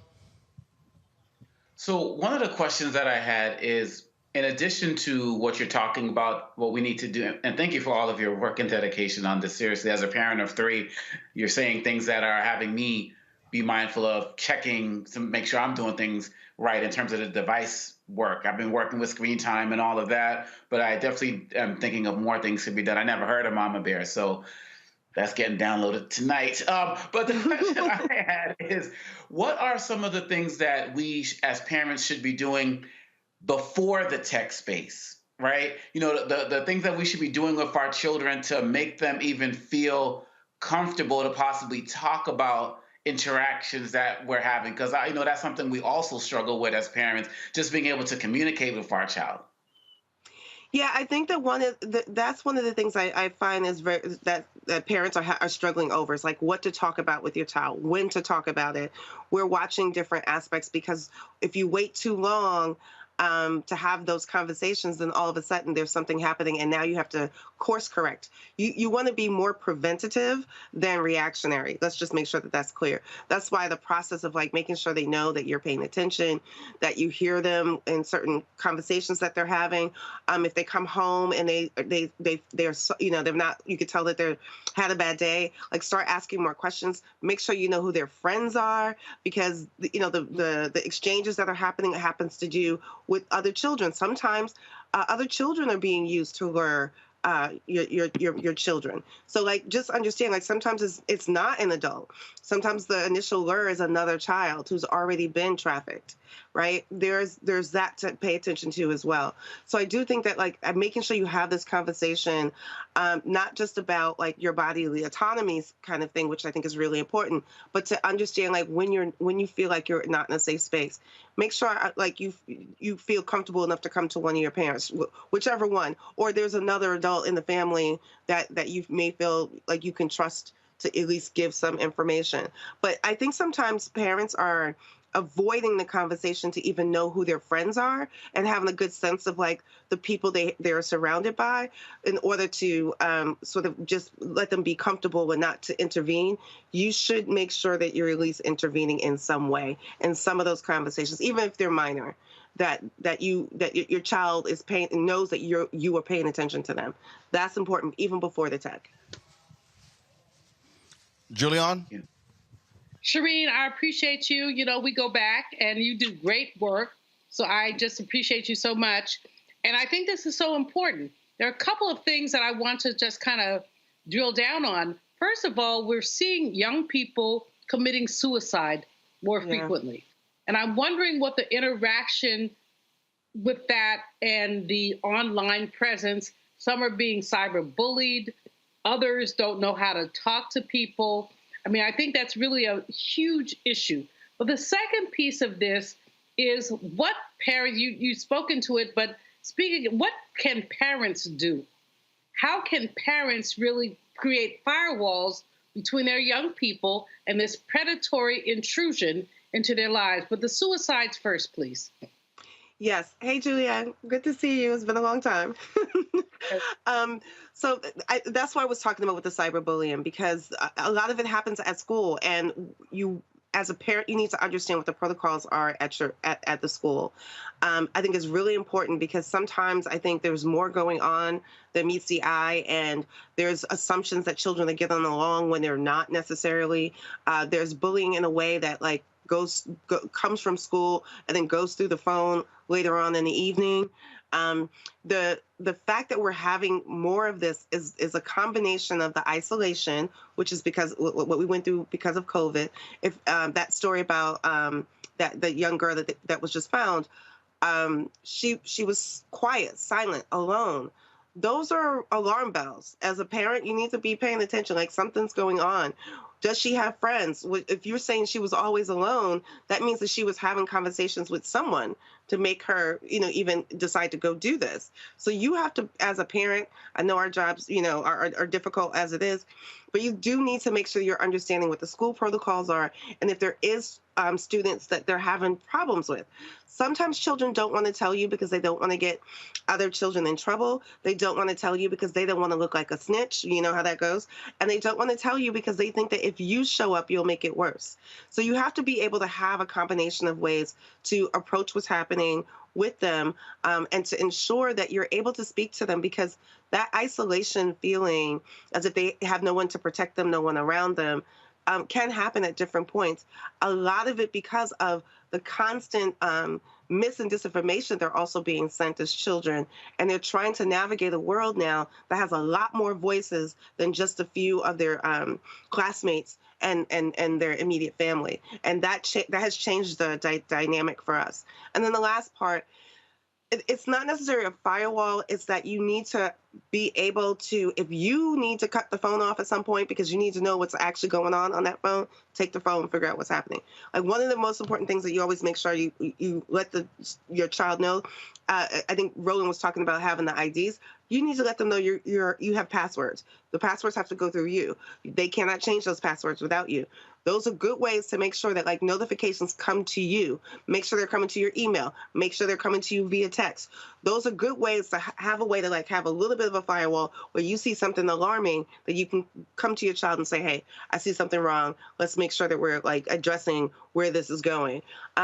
The external predator piece is, we have moved into a place where they have learned which games the children are playing that they can go into and not be seen, like Roblox, things like that. Like, you need to, if your child is playing on Roblox, understand some of the people they're playing with, because there's no voice, are not actually children. So you need to make sure, like, where they're going and making sure you have certain protocols in place that make sure that they can't play with people who aren't above 13. Now, here's the kicker to that. Although I said that, the adult can claim to be 13 too, right? So that's where you have to, like, make sure you're paying attention to what's happening. So real quick before I got to go to a break here. And so here's why, for everybody who's listening, why I'm making the point about the passwords. First and foremost, let me be perfectly clear to every parent who's out there. Your child cannot have an encrypted app. Let me be perfectly clear. You should not allow your child to have WhatsApp. You should not allow your child to have Wire. You should not allow them to have Signal. Because, one, you can't track the communications. That's one.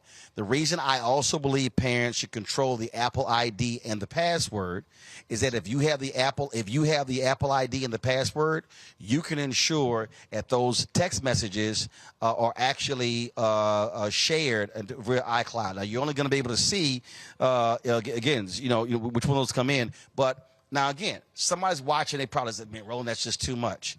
No, it's not. Because now maybe when they turn 16, you want to let up. But I'm telling you right now, you don't want to experience that child comes up missing. You don't want to experience that the child gets abducted. And so you make clear to your child, when your ass grown, then you can do what you want to do. But as long as you reside under this house, you abide by my rules and my phone, you using my Wi-Fi, I'm setting all rules. Because again, folks, we do these stories every day. And the reality is black girls are coming up missing. They're not being found like white girls. The story we did earlier, yeah, that was great, but it does not happen a hell of a whole lot when it comes to folks being found safe. And so we want to be able to protect our children. And if you got to be that hard-ass parent, well, suck it up, because I'd rather them have a life as an adult than you burying somebody or you never see your child again. And that's the case for a whole lot of parents. Shireen, we appreciate it. Thanks a lot. Thank you. Folks, going to a break. We come back. We got some headlines. We got Fit, Live, Win. We also will hear from Houston Mayor Sylvester Turner about our National Juneteenth Freedom Festival beginning next year. And Reverend William Barber preached his last sermon yesterday at Greenleaf. And in that sermon, he talked about why Juneteenth should be a sober occasion. We'll share with you what he also said, and we'll segue from that into the post-screening panel discussion of Apple Plus's swagger here at the Naval Memorial in the nation's capital, Washington, D.C. You're watching Roland Martin Unfiltered right here on the Black Star Network.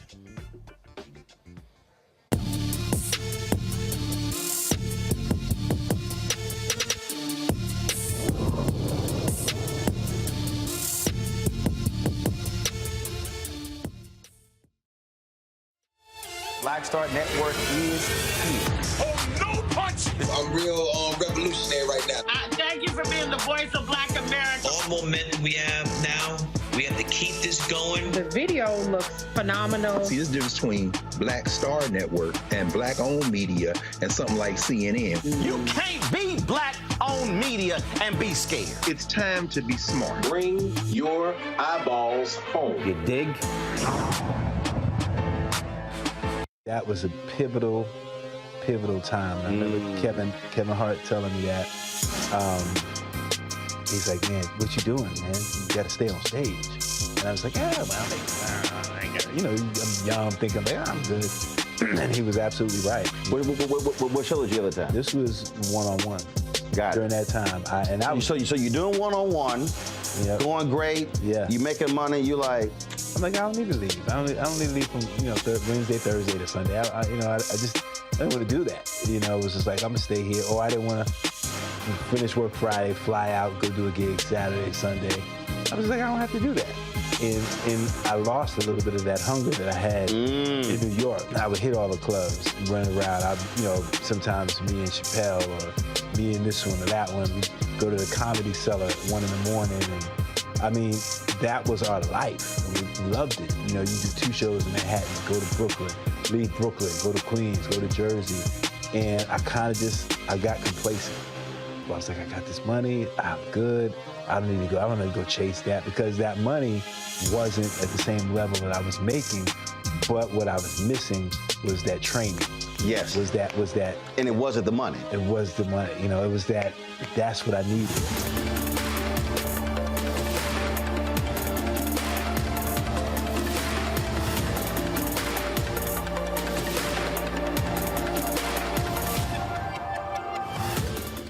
Hello, I'm Jamia Pugh. I am from Coatesville, Pennsylvania, just an hour right outside of Philadelphia. My name is Jasmine Pugh. I'm also from Coatesville, Pennsylvania. You are watching Roland Martin Unfiltered. Stay right here.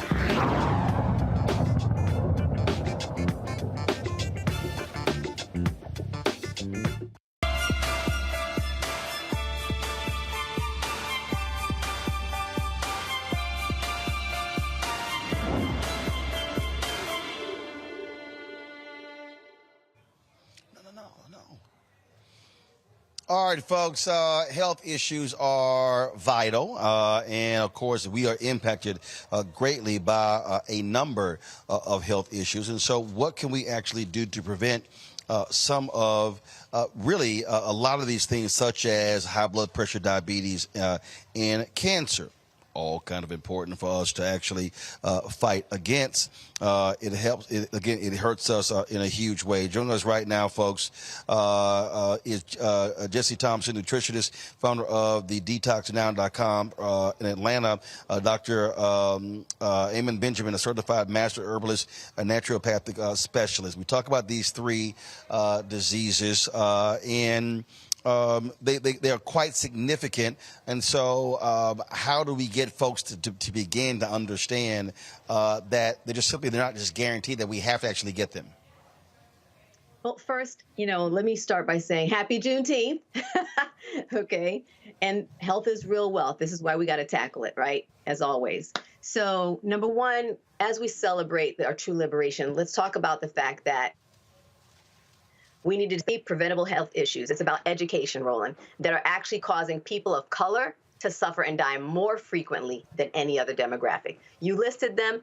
There are fibroids. There are more that are actually contributed to by 3 preventable health issues.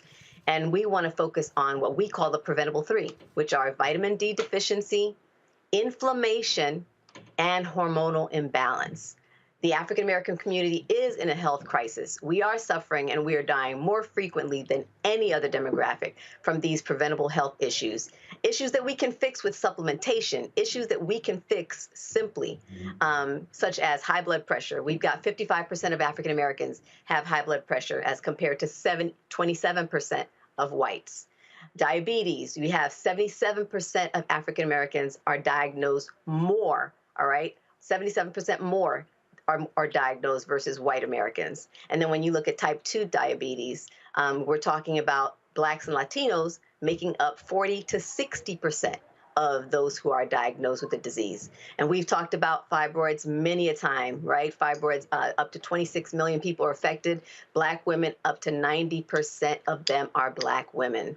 And when it comes to cancer, Black people actually have the highest death rate and the shortest survival rate. So for us, what we want to do is educate them about the 3 preventable things that they can tackle that will make a huge difference specifically in all of these outcomes. And they are, as I mentioned, vitamin D deficiency, inflammation, and hormonal balance. Doc, so how do we break through, because so many people are naturally about, well, let's go to pharmaceuticals as opposed to going natural? Right. So those numbers that Coach Jesse just gave is pretty frightening, right, Roland? And I'd just like to say on the side note, I love the dashiki. I should have worn mine today myself. But but no, seriously, those numbers are frightening. And what we see is a combination of Big Pharma and the food industry working together and collaborating together to push their own personal agenda over. Now, when we look at our urban or our Black communities, what do we see? We see food deserts. We see lack of resources for healthcare and health providing. We see lack of education. We don't have any form of access to natural foods. But we still can do some things that doesn't cost a lot of money and make some smart choices when it comes to our health. For instance, there's no benefits in drinking alcohol, not even socially. We can cut down on smoking narcotics. We can cut down on smoking hookahs, going to the club, eating fast food, processed food, fried food, refined sugars, dairy, gluten, wheat. We can cut down on these things. And if we just cooked more, if we just cooked a healthy meal, and it doesn't even necessarily have to be organic, right? But it can just be cooked with, extra virgin olive oil or avocado oil, some natural spices, we will resolve 80% of those statistics that Coach Jesse just read out, from high blood pressure, diabetes, arthritis, obesity, just to name a few. We could actually cut those statistics down by 80% by just eating cooked food, getting some rest, getting exposed to daylight, sunshine, doing some exercise. And I don't mean like cross fitness or whatever, but just simply walking in the park, doing some running or jogging now and again. If you've got access to a gym, working out with weights for like 20 to 30 minutes, things like that. Things that are affordable and accessible for us in our community. If we just started to implement some of those things there, I'm telling you, Roland, we would see a massive, massive decrease on those statistics, where we're at the top of every health or chronic health disease that's going in the United States. Black people are at the top, followed by our Latino brothers and sisters. Yeah. Questions from the panel. I'll first start with you, Julian. So y'all talked about inflammation. How do people know that they have inflammation, and what does inflammation mean, and what do we do about it? I mean, I hear a lot about when you have inflammation. So what does that mean, and what do people do about it? Excellent question. So we have 2 forms of inflammation. You got acute inflammation and chronic inflammation. Acute inflammation is something that's a long-term. It can be caused by injury, abuse. If you bounce into something, you get a bruise or damage to a ligament or a tissue. And that usually clears up after a couple of weeks. But when we're dealing with chronic inflammation, that's known as like long-term inflammation. It has a longer process. Now, you get exposed to free radicals, cytokines, and these chemicals starting damaging your cells and your tissues. Now that leads to some critical or devastating health conditions. How do we get a buildup of this? Well, with chronic inflammation is that it's abusing the body. It's eating things that cause high levels of inflammation in the body, an inflammatory response, what we call it. So like refined sugars, refined and processed food, junk food, Wendy's, Popeyes, things like that, of that nature, etc. Drinking carbonated beverages, Coca-Cola, right? Eating potato chips, eating late at night, eating too much, not exercising enough. All of these things are ingredients to build up inflammatory and inflammation inside the body. Omakongo? One of the questions I have is about our schools. I speak a lot in schools, public, private, and charter schools. And I noticed two things. One, the diet at the cafeteria is a lot different in our poorer schools versus the wealthier schools. But another thing I noticed is that it's often the same company providing the foods to all types of schools. So there's a priority that's been made there. What can we do to challenge what's happening with our kids as it relates to the diets they're getting in their schools? You want to answer that one, Coach Jesse, or you want me to take it? Well, I think the biggest thing is education. When it comes to what's going on in our children's schools, we have to be present, right? As parents, we have to fight for that. We actually have to communicate. Like I went into my daughter's school, I said, wait a minute, why aren't the apples organic when we know that apples are part of the dirty dozen, right? And point out the inequities and fight the inequities. They are true, and again, I want to tackle, because food is one thing, and we know, we've had 1 million of the fitness, live, win sessions by now, right? And everybody knows they need to eat better. But guess what? They still don't eat better all the time, right? And I think that's a key thing, because for us, that's why our thing is helping people to supplement to prevent. Because the truth is, too many people may not make all the right decisions, but however, there are things that you can change with the proper supplementation. For instance, let me take vitamin D deficiency, all right? Vitamin D deficiency is a huge thing. Up to 76% of African Americans are actually vitamin D deficient. And why is that important? Well, it's because people that are of color, if you have melanin, you are most likely vitamin D deficient, because our melanin actually blocks the sun, okay? And the sun is the number one source of the UVB rays that our body uses to convert and create the vitamin D hormone. Now, what does that mean? It leads to many, many conditions, which include, for my sisters, hair loss, insomnia. It can lead to many health issues, serious health issues, cancers, autoimmune concerns, cardiovascular diseases. So guess what? We as Black people need to be supplementing every day to prevent these kind of health conditions. Because in other words, when you go to get the midday sun that you need, you're usually at work when the midday sun is available, and your melanin blocks the sun. That's why we created this kit called the Prevention Daily Kit that has vitamin D for your vitamin D deficiency. It has a hormonal balance supplement, strength for men, balance for women, for them specifically to address the hormonal imbalance. And then it has our mass supplement to address the inflammation that they deal with, because we need support and help where we're with things that I can fix that in a 30-second solution. I can take the supplement to support my body so that I have what I need, even when I know I still need to work on my nutrition. I still need to work on all these. There's the stress.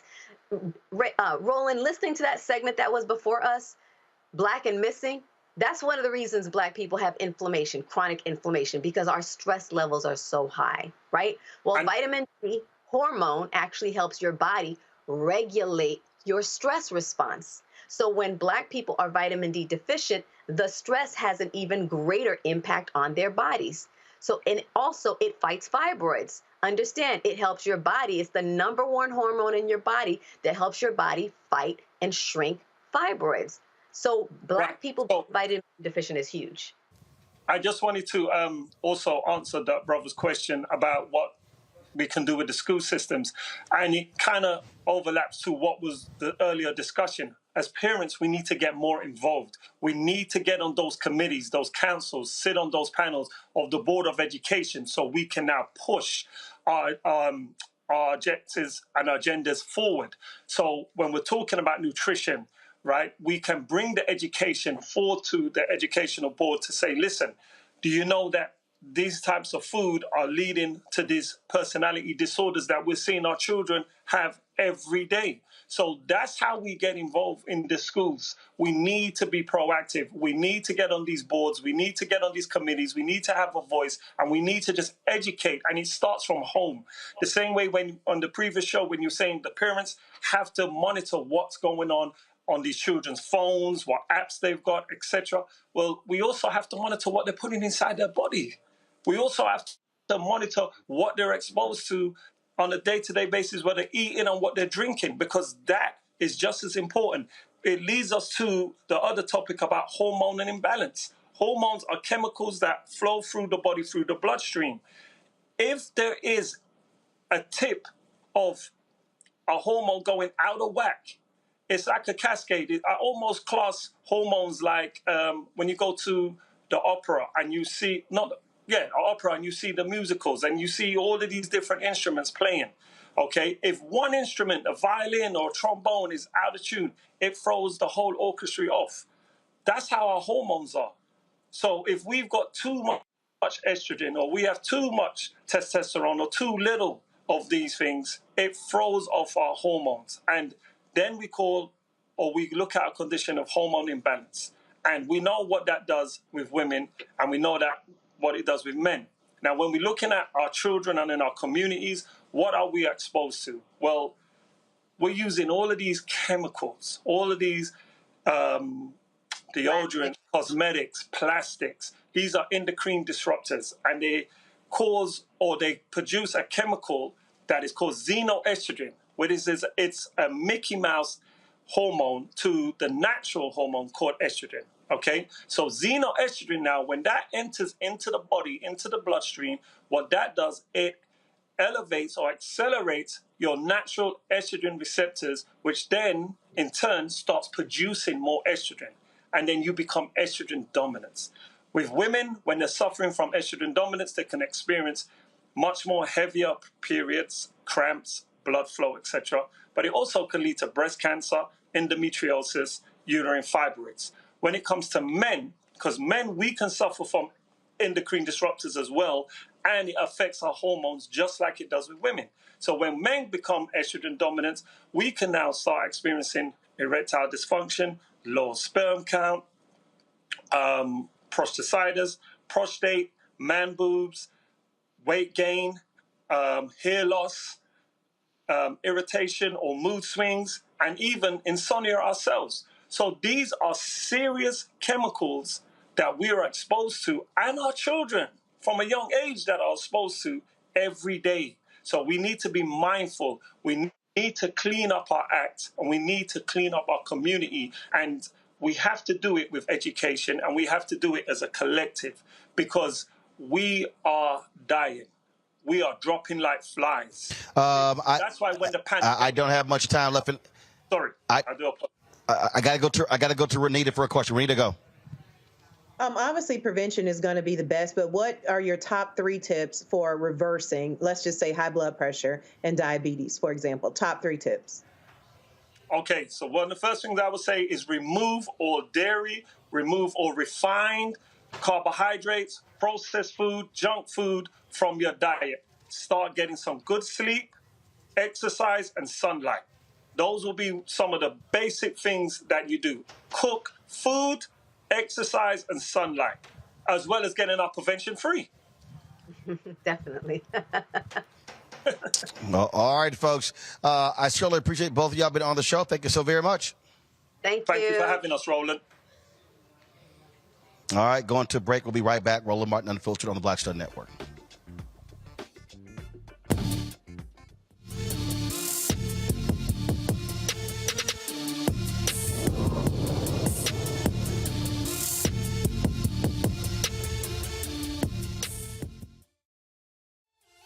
a Next, A Balanced Life with me, Dr. Jackie. People can't live with them, can't live without them. Our relationships often have more ups and downs than a boardwalk roller coaster, but it doesn't have to be that way. Trust your gut. Whenever your gut is like, this isn't healthy, this isn't right, I don't like the way that I'm being treated. This goes for males and females. Trust your gut, and then whenever that gut feeling comes, have a conversation. Knowing how to grow or when to go, a step-by-step guide on a Next, A Balanced Life on Black Star Network.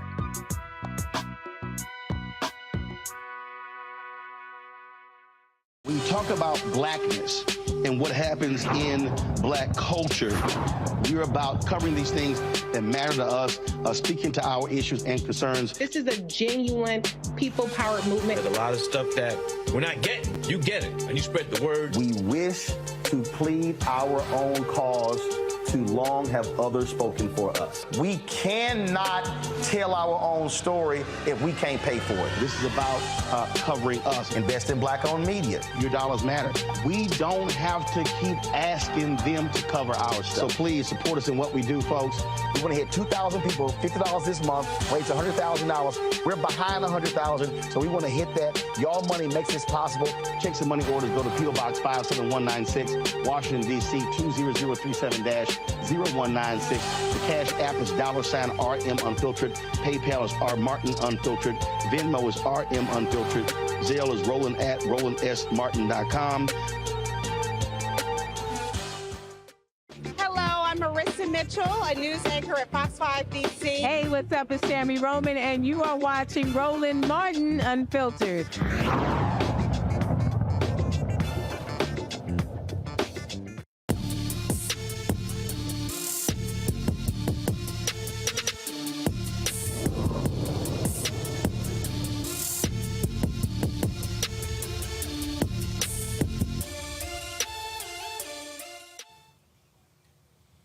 Folks, Saturday in Houston, we talked to a variety of folks for our economic empowerment session.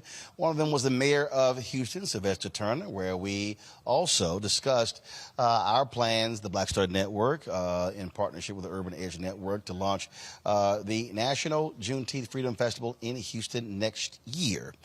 Here's that announcement. I had this idea and then reached out to my brother, reached out to different people in Houston. I said, Mayor, we got to make sure. And so we began to meet with different folks, met with the folks over at Houston First. And so I am proud to announce with the mayor that beginning next year, we're going to be holding the National Juneteenth Freedom Festival here in Houston. Black Star Network, my partners with Urban Edge Network. Our goal is to have our exhibits, have concerts, bring our tourists in, but really make Houston the centerpiece of Juneteenth celebrations, because that's the way it should be, and everything coming from here. And look, and let me thank you, Roland. You reached out. We want to be fully supportive. You know, I saw that last year. You know, you try not to be jealous or envious or whatever. But, you know, I said, CNN going to L.A. talking about Juneteenth. I mean, I was at my home, and I said, what the hell? I mean, that's fine. But you can't ignore the fact that General Granger came to Galveston and on that veranda read Article 3. And you can't ignore the fact that after he read it, and quite frankly, before he got to the last line, those slaves, some of them are already taken off, you know, heading down to Freedmanstown to 4th Ward. And then when he finished it, the others, well, there were some, because even when they were told that they were free, you know, just the words don't set you free. Right. You got to set your mind free. Right. So there were some who were still standing still after the man said y'all free. You know, so many of them stayed at Galveston, but the rest of them took off. And so how can you ignore? I got to give my brother, good friend, former state representative, yes, sir, Al Edwards. Yes, sir. I got to give him a lot of credit, because Al took a lot of crap in the legislature, Well, I was in D.C. Tuesday for the Juneteenth concert at the White House. His son was there. And saw Opal Lee there, gave her respect. I told a whole bunch of people there, I said, let me be real clear. I said, first of all, y'all, this was a state holiday in Texas first. I said, and it was my Alfred brother, Representative Alfred, and I said, let's not lose sight that it was a whole bunch of folk for years and decades who were saying it should be a federal holiday. Right. So, I certainly want to acknowledge Al Edwards, because if we are not careful, we will rewrite our own history. And that's precisely why I said, no, we got to do this thing, national festival in Houston, multi-event, whether we want it done big. Oh, yeah. I won't be the mayor next year when it happens, but I can certainly help feed the success of the program. Yes, sir. While I'm here, I don't know who the next mayor will be, but I know that I'm the mayor right now. So we're already planning to assist for next year. Yes, sir. And so when I was in D.C. And I pulled Congresswoman Sheila Jackson Lee aside, I mentioned this. She goes, now, you know, I'm sponsoring this Juneteenth trail, and they got all this stuff. Don't leave me out. I was like, Congresswoman, I got you. Breathe. I said, breathe. I'm not going to leave you out. I was like, breathe. So I told her, I said, don't worry about it. I said, it's all good. Take your time.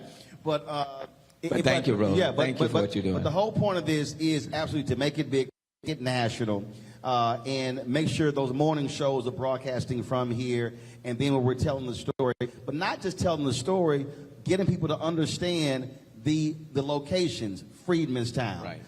Emancipation right. Park, all that history there, because you're right, my fear, and I've been telling everybody, don't just be having concerts. Right. Because normally we say it's a party with a purpose. We're flipping this festival's purpose with a party. Right. And economic freedom is going to be a part of right. that, and that's why we definitely want to do it here and keep it here. So I appreciate your support for it, and we're looking forward to doing it up. Well, you know, you're placing your name on it, and you got that national name. You started a Defender, and now you got that national brand. So we want to take advantage of that national brand to now redirect the attention. Oh, yeah. To this particular region, and there are a number of national brands that are very interested in being sponsors as well. Right. So we definitely, we're talking about exhibits. We're talking about having different all that stuff happening on Friday and Saturday, in addition to having the concerts, in addition to having empowerment panels and discussions, lectures, things along those lines. And we want it to really be centered in as we talk about here, a major part. It will be utilizing African American vendors and companies and wanting them out to showcase wares, because that's, for me, and I keep telling everybody, Juneteenth for us was not about just barbecue. Right. We had voter registration taking place at Juneteenth right. events. We had economic discussions. Right. So when we talk about freedom, we're talking about freedom. And all of those issues are as pertinent today as they were 100 years ago. And in many, many ways, they're even more relevant and more pertinent. And information is empowerment. Yep. And if we don't make sure that we educate ourselves and those that are coming after us, then we are shortchanging our future. And you don't want to do that. So let's party. But at the same time, information is highly important and is relevant today. And so we want to make sure that we are working with you and providing the necessary support, because either you go big or you go home. And if you can't do it on a Houston scale, and I think that may be one of the reasons why they went to LA. Maybe people felt, the Hollywood, that imagery and, maybe entertainers and stuff. And so they're looking at it from the Hollywood perspective. And then they say, well, General Granger, Galveston, Houston. But see, for me, that's always a problem. If you only want to focus on the Hollywood angle, but you want to leave the history out, then all it ends up being is just a concert. But we can do the history, and we can give you Houston Hollywood. Let me just so folks know, I've already put out my calls to connect with Beyonce, Megan Thee Stallion, Lizzo, Bun B, Yolanda Adams, and so part of the goal is going to be to absolutely bring all of our musical influences together to support this, and then be able to go from there. So, and let me tell you, that's the one of the things that I wanted to do before I left, and it was a salute to many of our artists that roots are in Houston. And they're acknowledged all over the world. And as an African-American mayor, what I wanted to do is to take the time to love on them and to say, thank you, thank you. Your hometown recognizes you. It hasn't been easy to pull them, to kind of get them. We're having this, what we call Houston Arts, in September. That'll be announced real soon.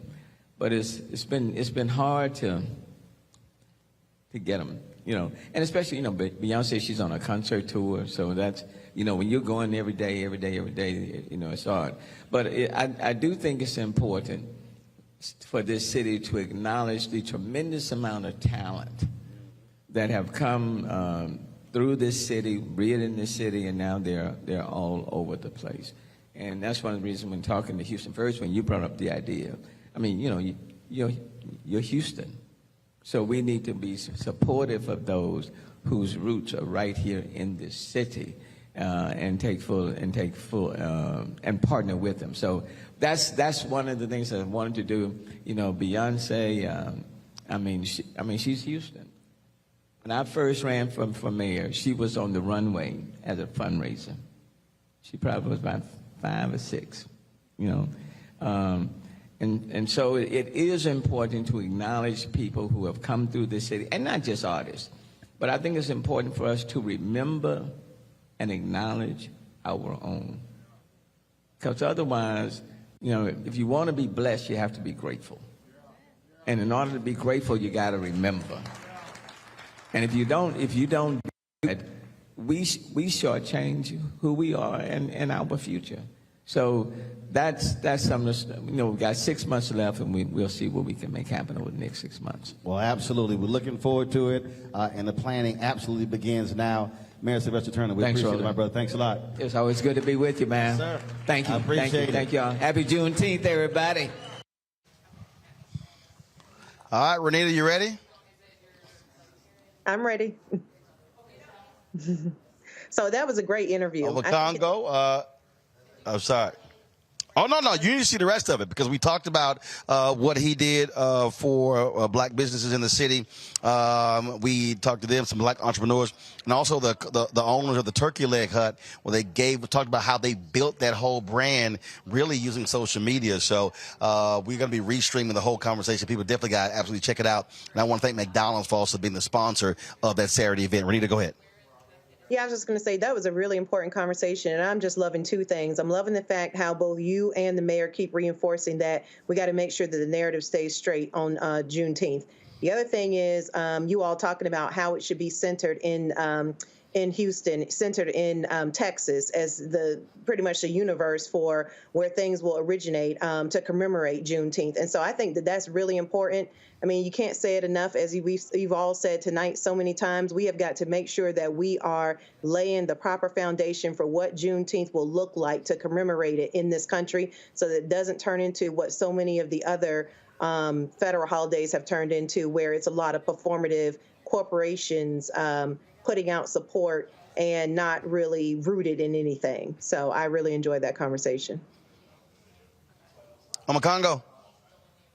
One of the things I really appreciated about the conversation is the connection that you're making with the artists, the Megan Thee Stallions and the Lizzos and everyone, because it's so crucial that, number one, they don't just end up in spaces like a CNN or whatever Cel-Liberation where they're out there performing for that, but also, connecting with our community on a deeper level, beyond. I know that Megan and others do a lot of great, and Beyonce do a lot of great things in Texas and beyond. But I think it's important that we also connect them as vehicles to help share this history out to their followers, because they're reaching so many different people who aren't, maybe, watching us and are more interested in listening to things like the Breakfast Club and the like, or whoever. It's very important that we continue to make those connections with our artists and our activists and our journalists and our political leadership, so that we can really have a holistic approach to making sure that this history gets told and passed on, as the mayor was talking about it. Because if we can do that, then we can really start to make a real progress in terms of what's going forward with future generations. Julian? I think it was a very impactful conversation.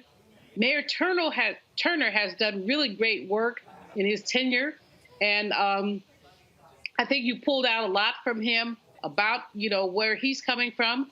I think it's also really important to look at Houston and Texas as the genesis of Juneteenth, and to understand how Texas, Sheila Jackson Lee, Mickey Leland, his name isn't mentioned enough, and others were so very important in lifting up Texas in terms of not only Juneteenth, but the crucible of Black liberation. So, Roland, congratulations, and Mayor Turner, we just appreciate you. And the entertainers are important, but I think also the scholars are. My basic takeaway was the interview you had with the Brother Collins in Galveston. That's so important in terms of what's happened in Galveston and what's happened in terms of the way that amazing community has been washed away. So we just have to be still for a moment and then be ready to fight. Nothing is going to happen unless we fight.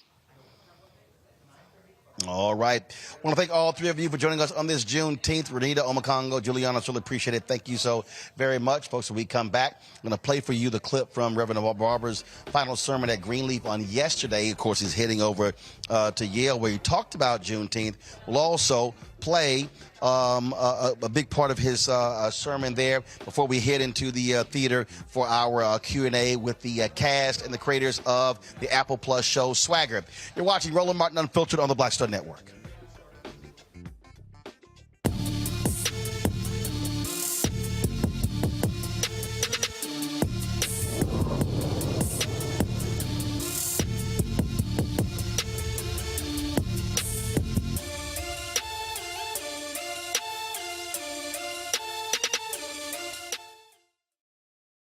The next Get Wealthy with me, Deborah Owens, America's Wealth Coach.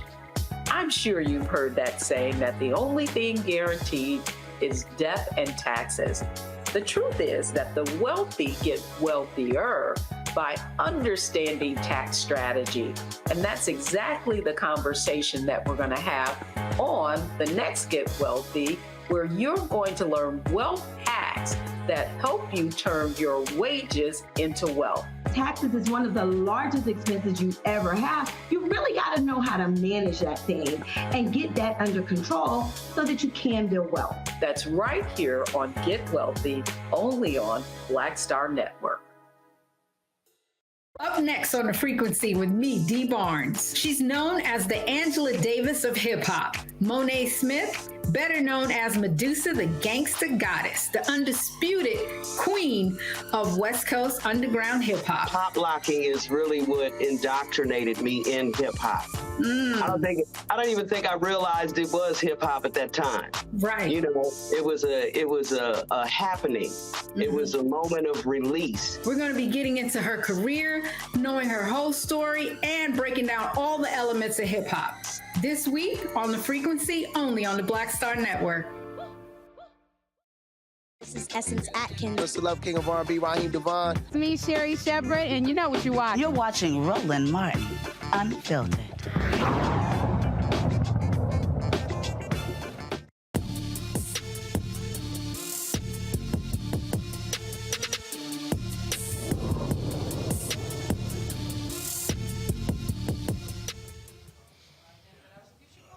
Earlier in the show, we told you what Reverend William Barber had to say about Juneteenth in his final sermon yesterday at Greenleaf. Well, here it is in his own words. That is not a day really of celebration, but it's a day when the lie was undone. Y'all be careful now. Y'all be real careful.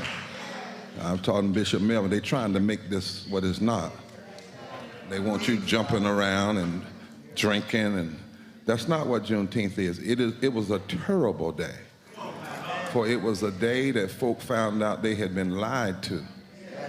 They got 2 extra years of bondage, and when they found out they were not happy, they decided to, now we got to fight, sure enough, for full citizenship.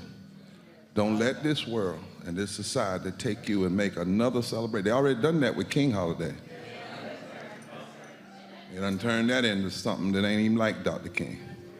And now they're trying to make the same thing with Juneteenth. Juneteenth should be a time that you really ask the question, how much more will you fight for truth when people have lied to you and stolen from you? And so in that light, as I said, folks, Reverend Barber gave his final sermon as the pastor there at his church in North Carolina before he's heading over to Yale to lead a critical social change initiative there. And so we're going to play some of you of his final sermon there, and then we're going to segue. We're going to break down outside here. We're going to go inside because I'll be moderating the panel with the cast and creators of Apple Plus's show Swagger, created by Kevin Durant and Reggie Bythewood. And so we want to thank partnering with Apple Plus. So I'm going to see y'all in about 12 or 15 minutes. So here is my frat brother, Reverend Barber, doing what he does, preaching that thing. touch somebody and say, it's word time. Word time. Say, forget Barber, forget Barber. And say, sir, you turn to them and say, sir, we would see Jesus. When I saw the matriarch stand up over there, because Jesus' name will mess her up. I've seen my mama be right down and then holler Jesus. And she ain't the same woman no more. Any of y'all ever had that experience? You can be right down and then holler Jesus, and you ain't the same person no more.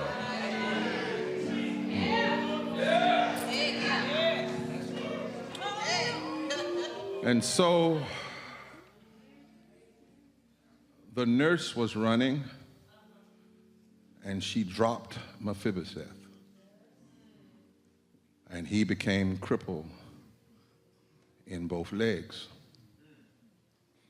Later, David said, is there anyone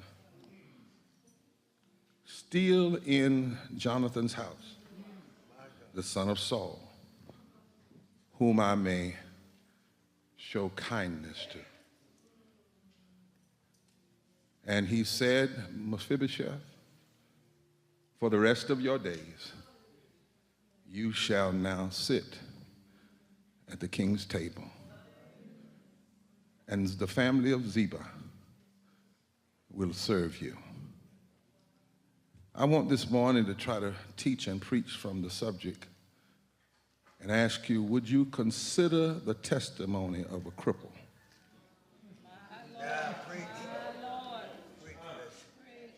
Would you consider the testimony of a cripple about the grace and glory of God?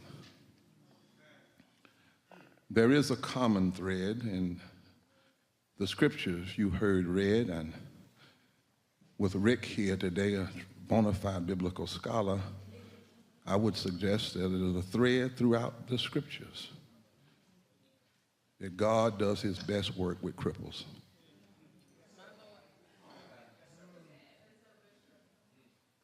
Every main character that you heard read from 2 Corinthians to Isaiah to Matthew to Samuel is crippled. broken, handicapped. Is that your story too? Somewhere in this room, there's not a person in here that does not have some crippling reality, some brokenness, some handicap. And yet, when you read the text, in some ways, their stories testify to the glory of God. I don't think we have yet got it in the church. He said, when you are weak.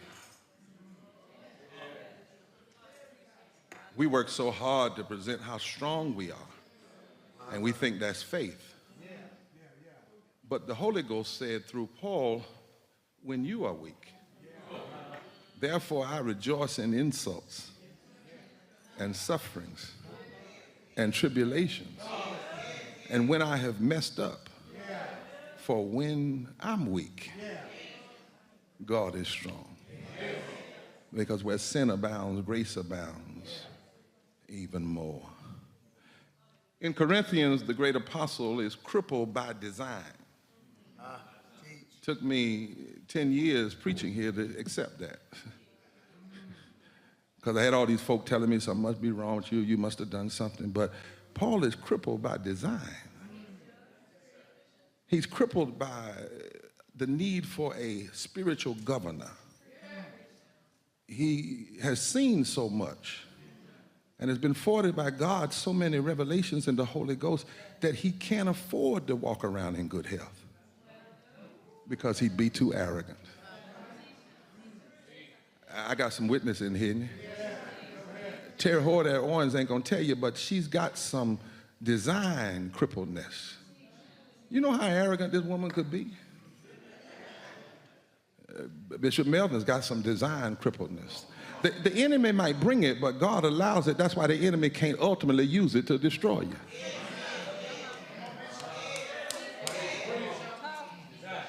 The text says that God allowed Satan to restrict him in some ways.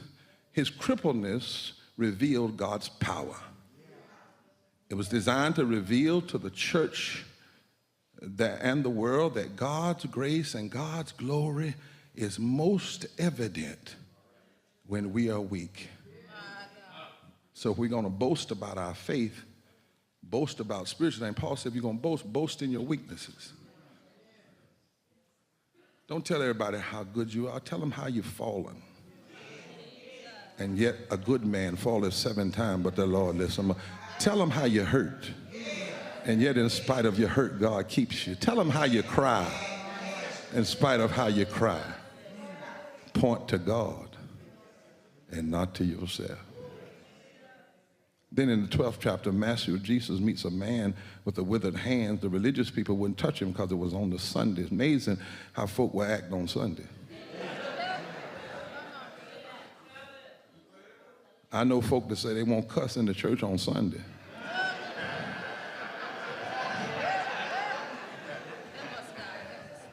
I know folk who leave the communion table and then won't even speak to your waitress at McCall's. Touch on them, says, amazing what folk won't do on Sunday. And the man was crippled, been disabled, so Jesus heals him.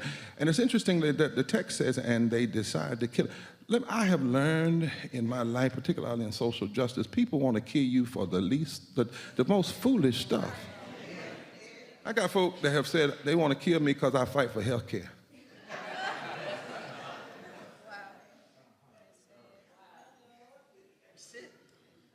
I've had death threats standing up for a living wage. I was with Bishop Melvin one day, and we were at BB&T Bank before it became Truist, and a lightning bolt hit a tree, and it said, "Bang!" And I didn't flinch. And she looked at me, and first time she's like my sister, she kind of teared up. And I said, "What's wrong with you?" She said, "For the first time, I realized that you really are prepared to die." You remember that?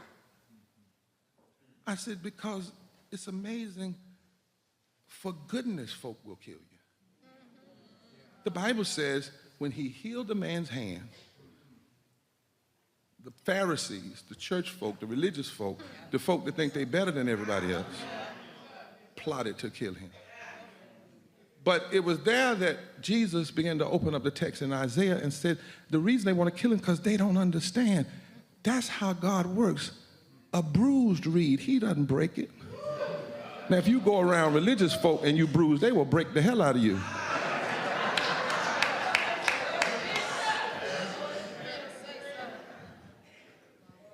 If you go around religious folk, if they see your fire about to go out and they halfway don't like you nowhere, they won't put a cloth on it, they'll get a wet cloth.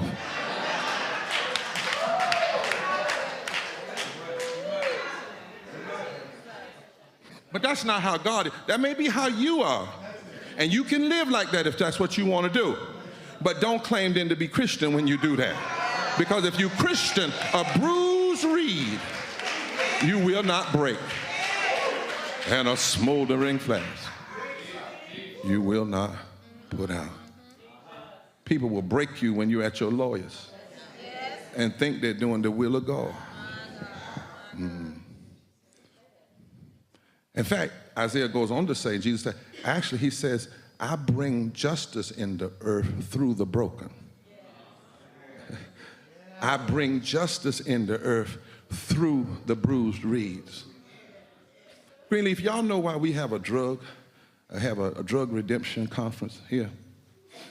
Is because I got broken enough to know what it was like to be addicted. See how quiet it got in here? And that's after 30 years and they still surprised. I was so sick and hurting so much, I took so much pain medicine, and it was on my pain bed that I said, now I understand. You can hurt so bad that if somebody gives you some heroin, it had nothing to do with you being a bad person. A lot of stuff can become your drug. Huh? Opioids, sex, heroin, cocaine. Get enough pain in your life. You don't know what you will do but for the grace of God. I wish I had a witness. Somebody wouldn't let me hang out here. And so if you're struggling this morning with drugs, we still welcome you because of bruised reed. God says, I got to synthesize some people because that's only how I can raise up prophets. There got to be some person in the earth who know what it's like and know the hurt of injustice in order to challenge injustice. Look at the Bible and how God has worked through bruised reeds and smoldering flask, the crippled and the cracked. Moses took on Pharaoh, but he was crippled. Had a case for murder, and he was a stutterer. You know Moses, I didn't do that. And yet all he needed to say was, let my people go. Jeremiah was crippled with depression. Don't ever misread that. Oh, that my head was a fountain of water. Rick will tell you, as an Old Testament scholar, those Hebrew words there point to deep mental problems, hurt, depression. And yet it was Jeremiah who said, I thought I wasn't going to talk no more in his name, but his word was like fire. It's Jeremiah that teaches us about the potter's house because he knows about it. He knows what it's like to be broken and need to be put back together again. Esther was crippled because she lost both her parents before she was 12. Anybody lost a parent before you were even born? Or since when you were young? Won't that cripple you in some ways that folk don't understand? They don't even understand you. They only understand why sometimes you don't even want to see days like Mother's Day and Father's Day because you don't know whether to cry or shout or cuss or what.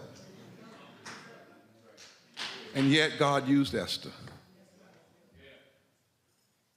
Job came to see God clear when he was the sickest.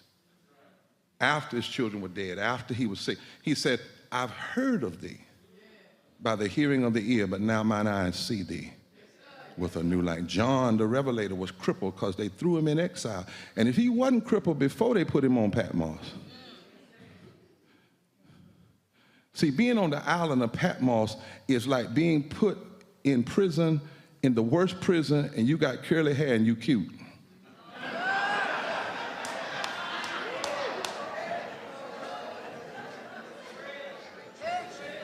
And you got to try to hear a word from the Lord in the shower. Talk to me, somebody.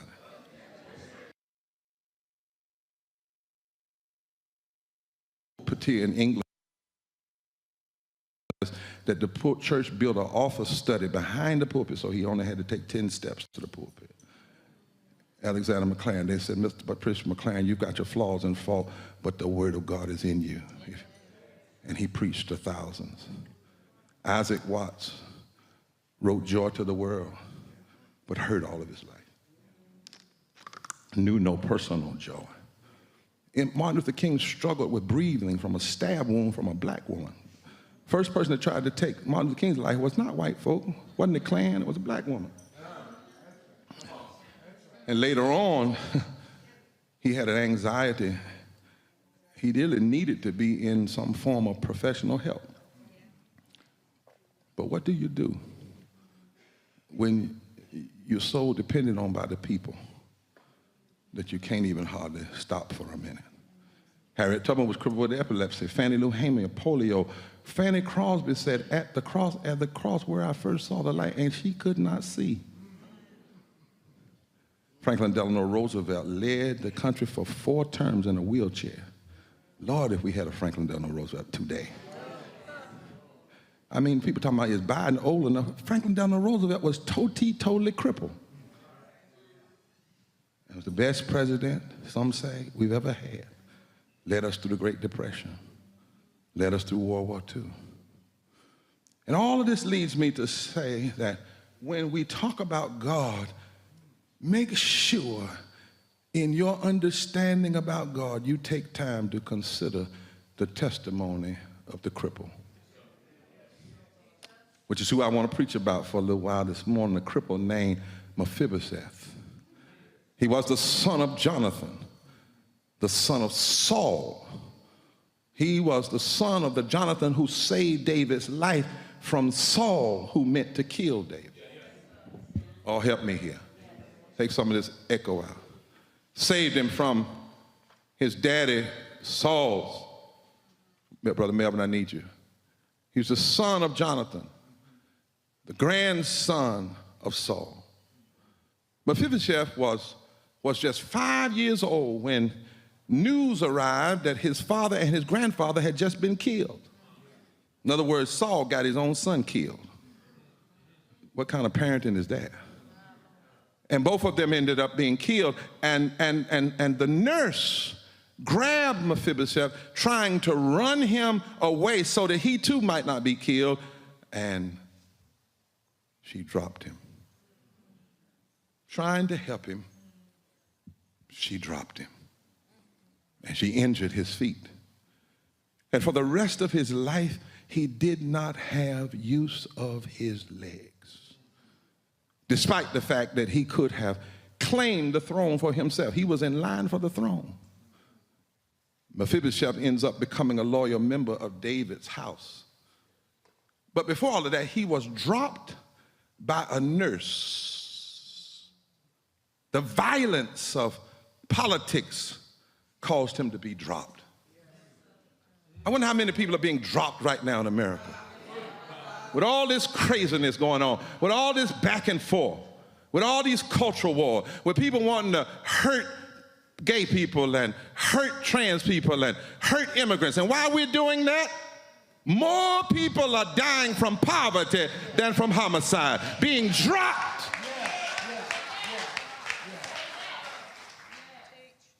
Fear had him dropped. The truth is, in life, sometimes we all get dropped. Touch your neighbor and say, I've been dropped in my life. Sometimes a bad job will drop you. Sometimes a bad marriage will drop you.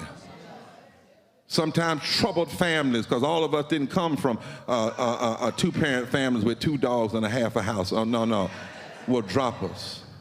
Sometimes when you be sexually abused like I was at a young age, it'll drop you. Situations come and they leave us dropped. And when we get dropped, we end up crippled in some way. A doctor's report can drop you. Death of parents can drop you. Failure of parents can drop you. Abuse can drop you. Do I have a witness? Being raped can drop you. Economic hard times can drop you. Poverty can drop you. Political meanness and greed can drop you. People around you that don't mean well for you can drop you. Right now in this country, we're dropping people off Medicaid. Millions. What are they going to do? We hardly got out of the pandemic and we dropped young folk off of child tax credit and dropped them right back into poverty. We have people trying to make it on 725. They've been dropped into low-wage jobs. In this text, the nurse is in a political bad time, and she was sincerely trying to help Mephibosheth, but in her rush and in her fear, she dropped him. I want you to take a moment and forgive folk who dropped you.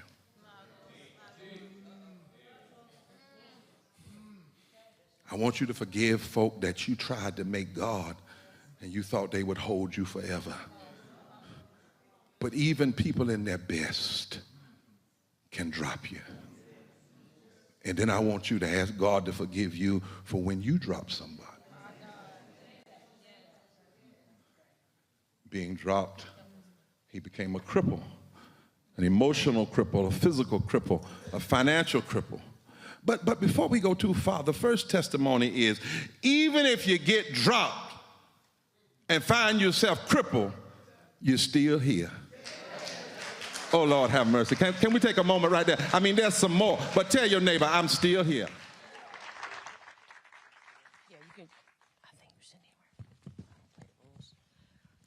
Third, we have Tristan McWilds.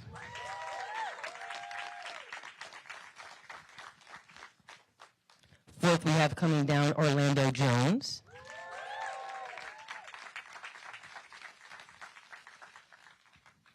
Corinne Wallace.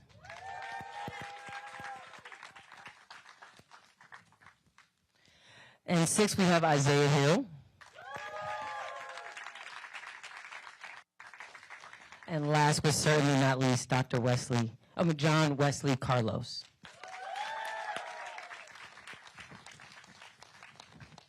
And your moderator for today is none other than the Roland Martin. Make some noise, guys.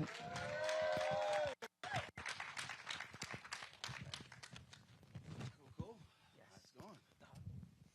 All right. Got the special mic. All right, got this one right here. We good? Can you hear? All right, then, just making sure. Glad to be here.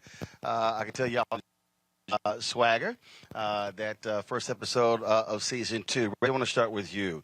A lot of people probably are shocked to actually see the absolute drama tension that 12 and 13 and 14-year-olds are not having to deal with when it comes to sports. Talk about developing this show and really honing in at, because it's not just about games. I mean, it's about big business now in America. Sure. By the way, hi, Roland. What's up, Doc? Okay. We go back, y'all. We go back. Just a clarification. This is the 5th hour of season 2, not the first. Okay, got it. And so in season 1, we leaned a lot into 14-year-olds. And while it was really about sports and just really wanting to be as authentic as possible in what we look at as sports, so we're very cognizant that there's a very famous 14-year-old in American history who life did not turn out the way we would have hoped, And so Hill was always like sort of haunting in the background. And that's the thing about this series, is that it is about the game and what happens on the court, but beneath the surface, it's always about holding the mirror up to society and just really leaning into the characters. And Roland, if I may, just before we just go further, can I just give a couple of quick shout outs, please? Absolutely. Okay, cool. Just this is your show. Go ahead. First off, to the audience, thank you very much for receiving the work that we did today. I do want to acknowledge someone who's helped me out with Swagger season 1 and season 2, who was my right-hand man on set, assistant director Austin Devereaux. And if he's in the house, I'm not sure, but is our cinematographer Cliff Charles in the house? He's not here. Okay, you can just give him a shout out anyway, Cliff Charles. And then I just really need to shout out so many of the women that have really made me look good in the show. First off, someone who consulted and met with the writers, my cousin Allison Curry. We have an amazing editor on this show, and you're going to have to stand. Angela Latimer, please stand.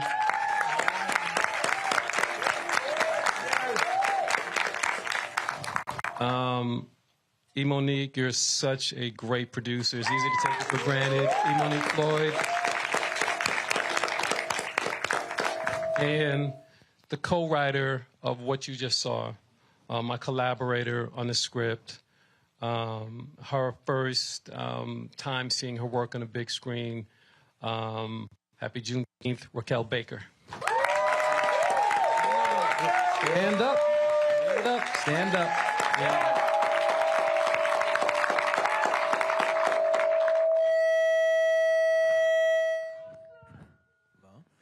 And Isaiah, you just have a quick shout out? Yes. We want to thank CBS Studios.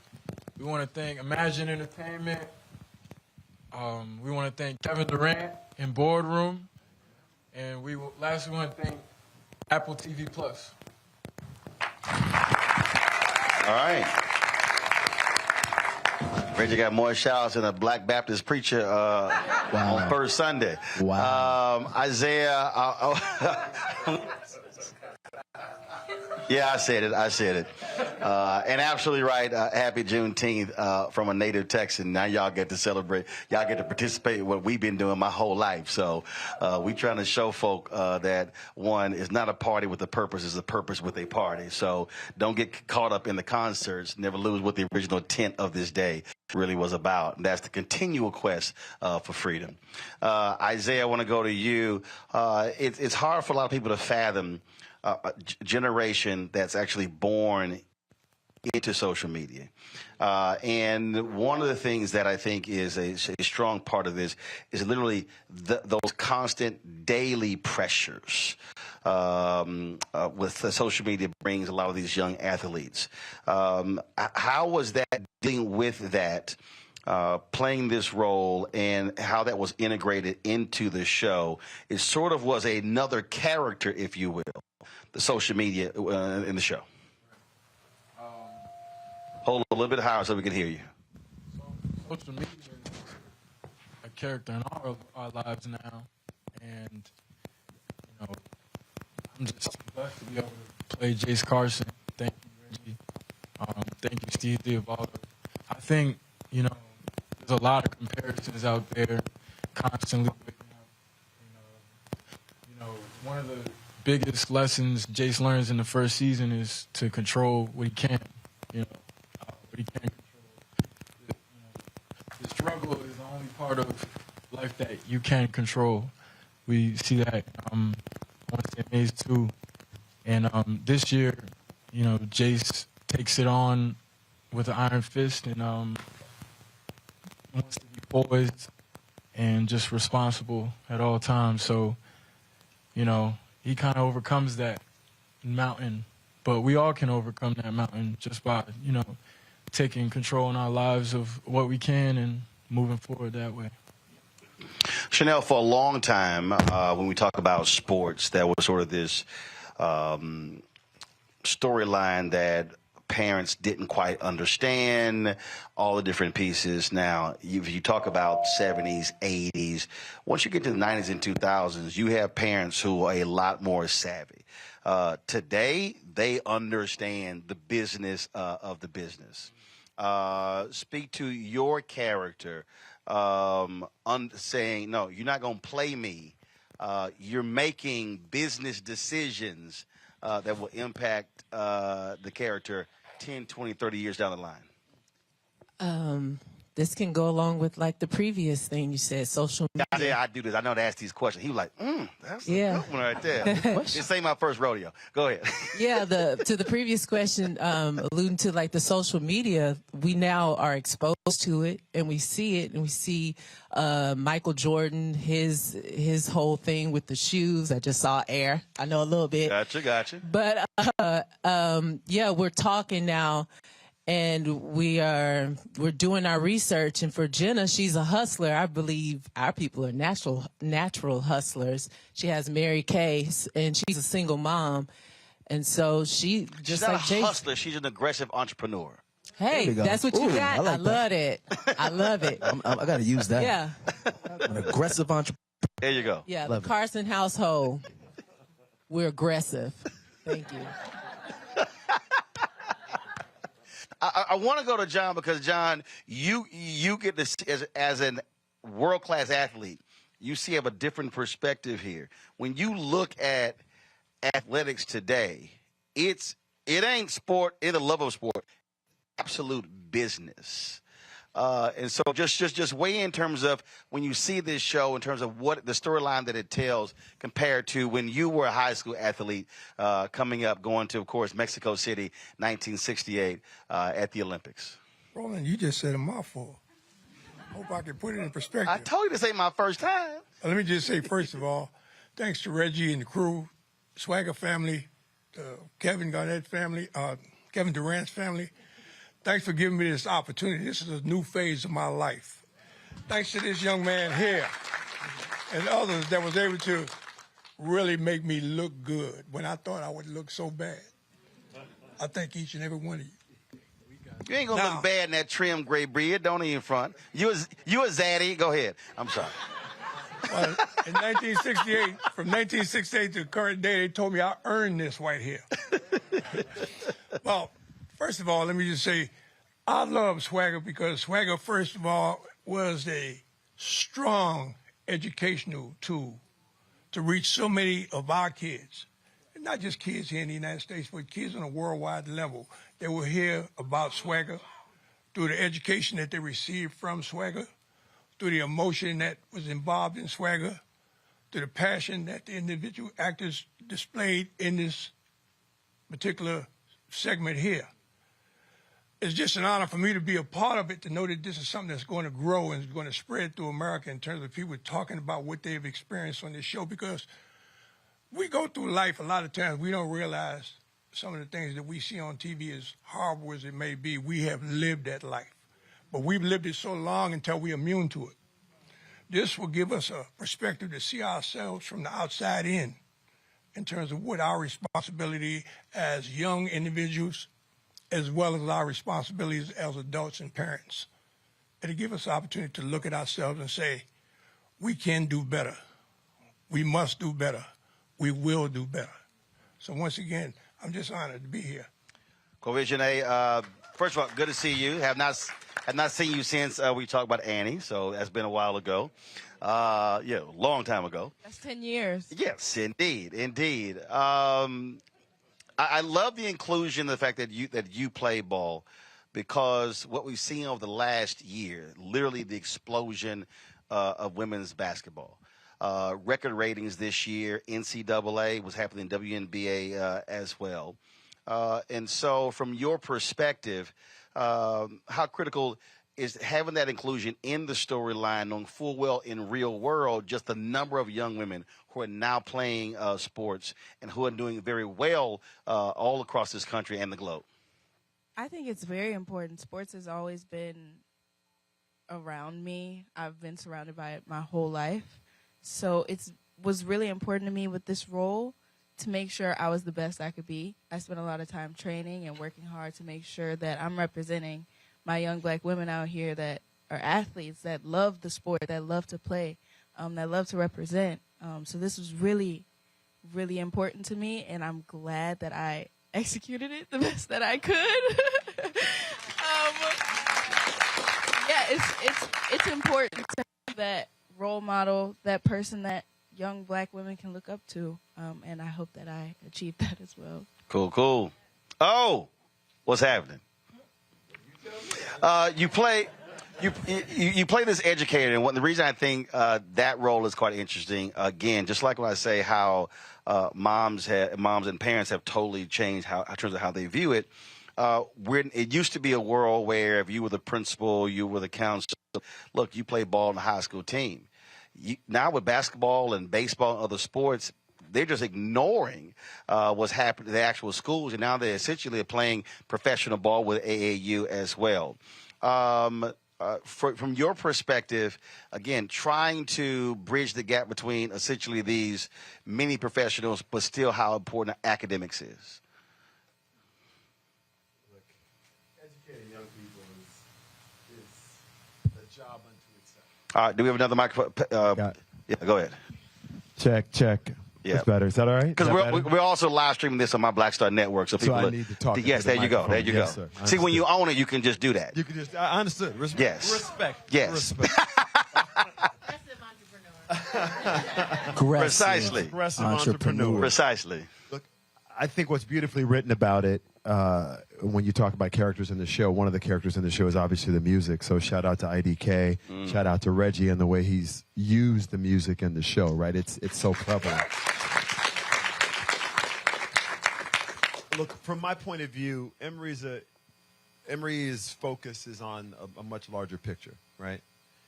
His focus is not on the individual aspects of what's going on as much as it is transforming Cedar Cove into a more egalitarian, equitable place for people who look like him to learn, right?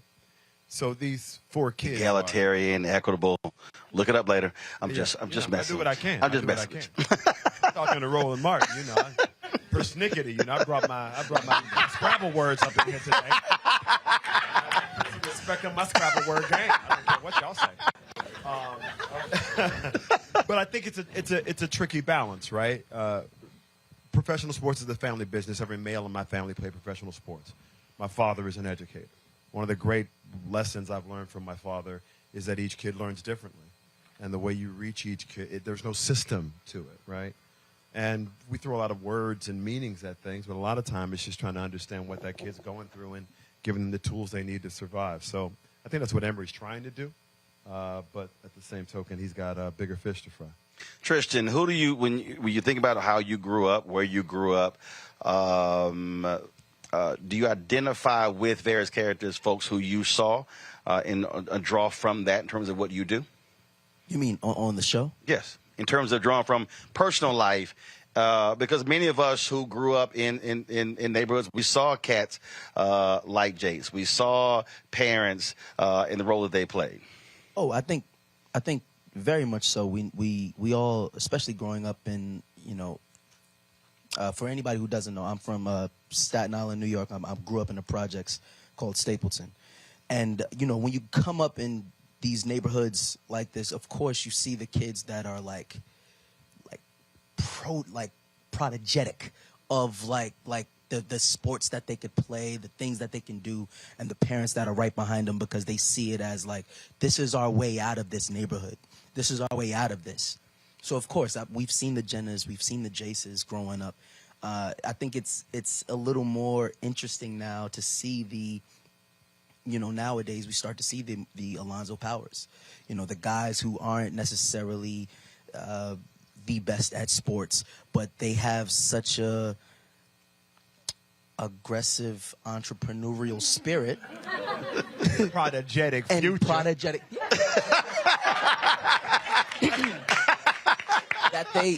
that they start to apply that elsewhere in the business, and you get a chance to kind of really, even a lot of times, they're out for themselves, but there's somebody out there in our neighborhoods like that now. So I think you see one of these characters, and again, like I said, I'm from New York, so you see the Jasons. You see everybody kind of like one of each character in our neighborhoods. Definitely. Reggie, the O'Shea Jackson character, I think, is so potent because the reality is there are more of him than Jace's. Those individuals who were phenomenal, who were awesome. But for whatever reason, for some, they got injured. For some, it was academics. For others, it was drugs. For others, it was not handling the mental pressure.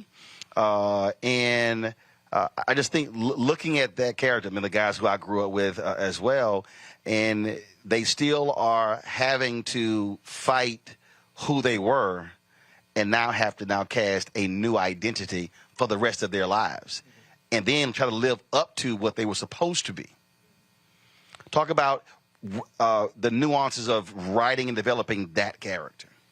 Well, you know, fatherhood plays a huge role just thematically throughout Swagger. And in particular with O'Shea's character, you know, he's haunted by the disconnect he and his father had. And so he's always in many ways seeking redemption. And Jace opens up a door for that, you know. But what's also fun from, you know, we talk about O'Shea Jackson Jr. From season 1 to where we are now in season 2, it was very satisfying to see like the level of vulnerability that O'Shea found in season 2, along with Isaiah Hill. And by the way, I told Isaiah, you know, and when we wrap season 2, he's no longer a basketball player who can act. He's an actor who can play ball, you know.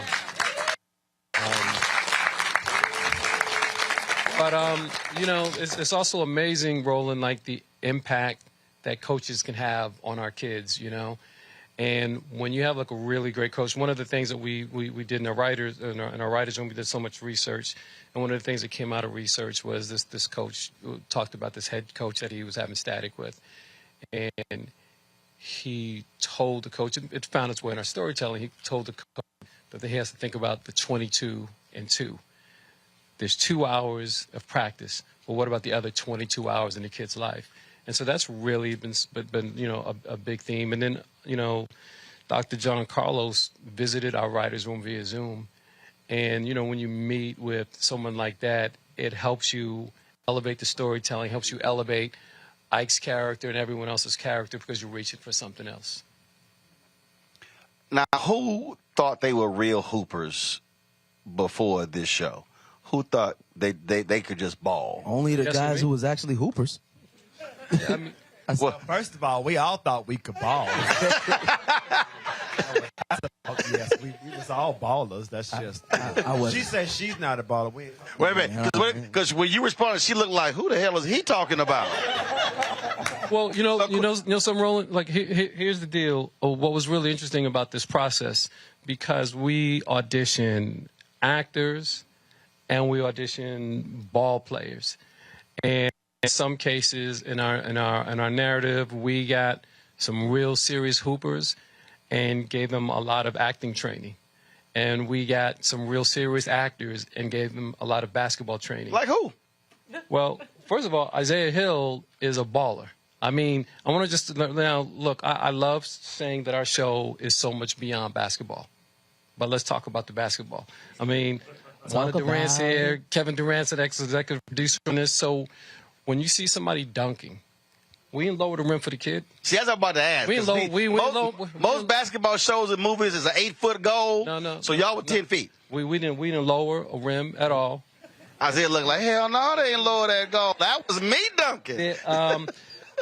In particular, in this one that we just screened for the audience. By the way, I was going to talk to you afterwards, but tell me now. Dog, that shot that y'all seen, the basketball scene, that was one take. Yeah.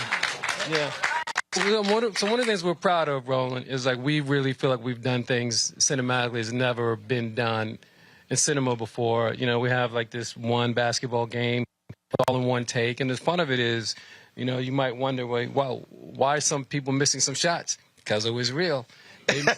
We had a version of the game where the other team won. You know, I mean, so they just really just balled out. But Jason Rivera, who plays Nick, and Isaiah, and Solomon, I don't know, it was somewhere had his feet in both. You know, so these are guys that really play ball. And then But I also want to just say with Quavenjane, we auditioned her alongside other ballers, and her acting was great. But I'm gonna tell you something. In her audition, she got down on the gymnasium floor, busted out some push-ups. She had a ball in one hand. She was doing it, rolled the ball, did it, rolled the ball, and it was like she stepped into it like, this is my role. Sorry, y'all, it's mine. So was that your plan? Was that your plan? You like, yeah, I got a secret sauce for him. Yeah, it kind of was my plan. I'm not gonna hold you. My brother, he's a professional baller. So I had to step into his shoes. I had to get that swag. I had to get the confidence. Now that you go to him for like, look, I need you to get me ready it's for like this. Some of the celebrations that I do in the show from my brothers. Like, I steal them from him all the time. But So before you audition, you were like, look, I'm about to get this role. So you put him to work. Yeah. So he was your private trainer.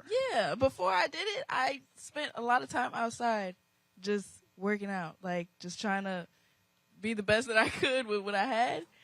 And I went into that audition, and at first I was real nervous because I saw the girl before me, and I was like, damn, she can ball. Like, she But can then you ball. were like, but she can't act. Hold on, no, don't put words in my mouth now. Don't put words in my mouth. That's my friend. Don't do her like that. But it was a perfect segue. I'm just letting you know it was perfect. But yeah, I went in the gym and I just was like, you know what? I'm Crystal. Like, I'm gonna do this. Like, this is who I am. This is a part of my job, acting. Like, I am her. Isaiah, as you're shooting, are you pulling different cats aside, picking up tips on the acting side? Every single person you see here, even John Carlos, he's looking at me like, you the pro. I'm like, man, I'm just as good as you. We started. This is my second year. Benjanae was my best friend this year on set. Got me through a lot. Orlando Jones joined us and just was a huge, like, older brother and literally was just at me every morning to just bring it and just told me, you're here for a reason. And, you know, there's a lot of different ideas going on when you know, going up against Mac Wiles in the scene. And, you know, Mac Wiles is my bigger brother. Chanel Zorro, that's like, it's hard to separate sometimes. When she started going off in that scene, like, I'm still recouping from what I just watched. That was my first time. It was. You got PTSD, huh? I'm sorry. I'm like, my mom's right here, my fake mom's right here. I'm like, yo, I mean, they mean so much to me these last 4 years working with this group. Orlando, he said you were going at him. Why? Look, I wish when I was younger in my career that some of the older people in the room reminded me not only where I was, but what my purpose was. Mm-hmm. It is so easy to get lost in so many aspects of it. And I just wanted to remind him that he could do it. He had the ability to do it. He just needed to focus his time and energy on both wanting to do it and acknowledging his potential. He did that. His work is extraordinary. He just needed to be reminded. And when you're 18, 19 years old, it ain't his job to think of that. It's my job. Mm-hmm. Chanel, were you yeah, see, I think I was coming to you. Were you sort of grafting off of Wanda? She did. I will say, Miss Wanda, I watched the real MVP, and I just love when your son just a few videos of how he gave you that love, and that's always been the core, just that bond that they had. I didn't have a son at the time. Now I do. And then I prayed to God, like, God, I want a son, because just the bond that we shared, like, I was really rooting for him on that stage. So yes, of course, those videos. I hadn't met her then, but now I got to meet her because she does a her thing, and Maze won. But yeah, those videos were the core of like my performances, to be comfortable with this young man. We took off from there. Reggie, how'd you come up with the name? What'd you say? How'd you come up with the name? Did you toss a bunch of other different names, or did that one just stand out? Yeah, I think I tossed around a few names, and then it started off as like a temporary name. Give us some of the other names. What this could have been called? Jenna Carson Show. I think at one point it was like DMV. It was just sort of things, but then like I really wanted a name that would help us define some of our language, because when we talk about Tiger, we talk that it's not just like bravado, but it's really about having a cause bigger than yourself. Mm-hmm. And that's what really landed. And by the way, just even in terms of the name, the other thing that was like how it was really important how we illustrated the name and illustrated the main titles. And we had an amazing artist named Lisa Whittington, who's actually, sorry for another shout out, Roland, but Lisa Whittington is here in that house, and just like we really wanted, the concept was that everyone in the cast, these characters are masterpieces, and so Lisa created a masterpiece with the main title sequence. Last question, real quick, from each person. That is the funniest, wildest, craziest thing that has happened while, I don't care. You're already shaking your head, so I'm starting with you, Isaiah. It's the funniest, wildest, craziest while shooting the show. Just something that... I've been thinking about this a couple times. First, before I get into that, I got to thank you, Miss Wanda, because we had a conversation before everything started this year, and I felt like I could feel the earth moving. And I just know the power you have in your heart. And I carry that with me every day on the set. So thank you so much. That meant a lot to me.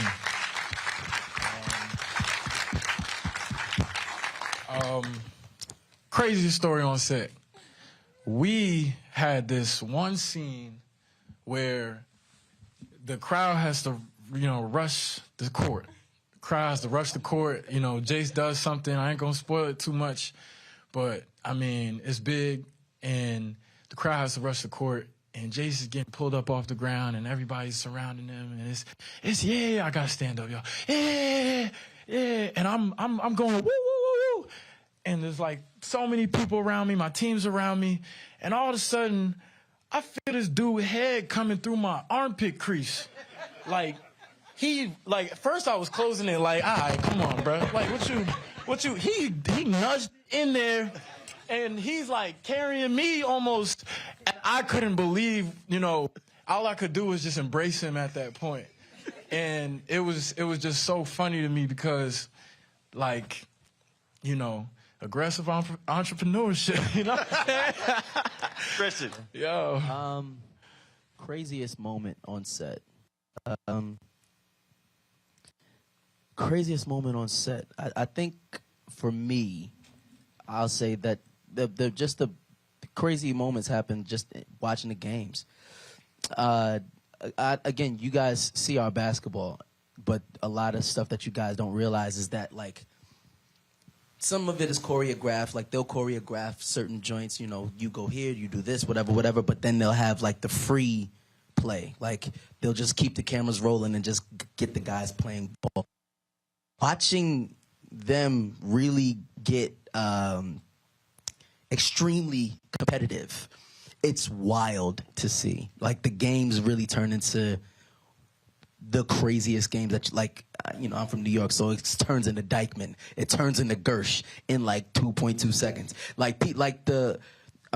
Austin will tell you, they have to rush, the courts. Like, okay, everybody stop, everybody stop. Because it'll get really, with the mics, it'll get crazy really, really, really quick. But hold on, before we go, I want to say, and I told him this outside, but when I was 7 years old, my uncle, who used to be a Black Panther, he was very, very, very much pushing into us as young people, like, yo, you gotta understand where you come from. You gotta understand the strength that we have as people, and whatever, everything. And he did it to all of my siblings. But for me, I think I was the only one that kind of caught on to it at a young age. So at 7, my uncle gave me this poster. And I had this poster hung up over my bed since I was 7 years old. And it is of John Carlos and Tommy Smith at the 1968 Olympics. And I wanted to, I said it outside, but sir, I really swear to God, I thank you for everything that you've done, man.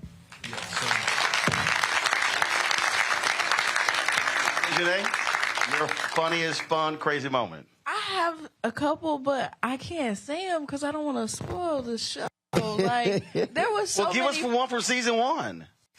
Okay, hold on. Because I ain't go that far back. Okay.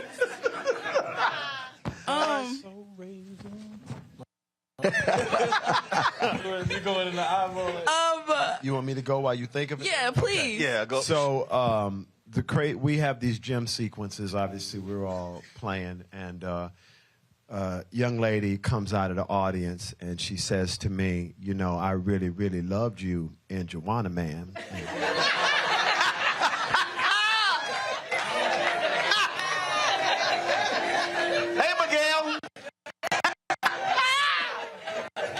First of all, I wasn't in Joanna Man. I was gonna say, I feel like I know your IMDb. No, right? and the fact that y'all gonna laugh and act like I would put on the dress and disrespect the WNBA players like that is shameful. All of y'all. And I tried to explain to her that I was not Miguel Nunez, and she said, "You sure you not?" And I said, "No." And she said, "Oh my goodness, my bad. You that little boy from Everybody Hates Chris."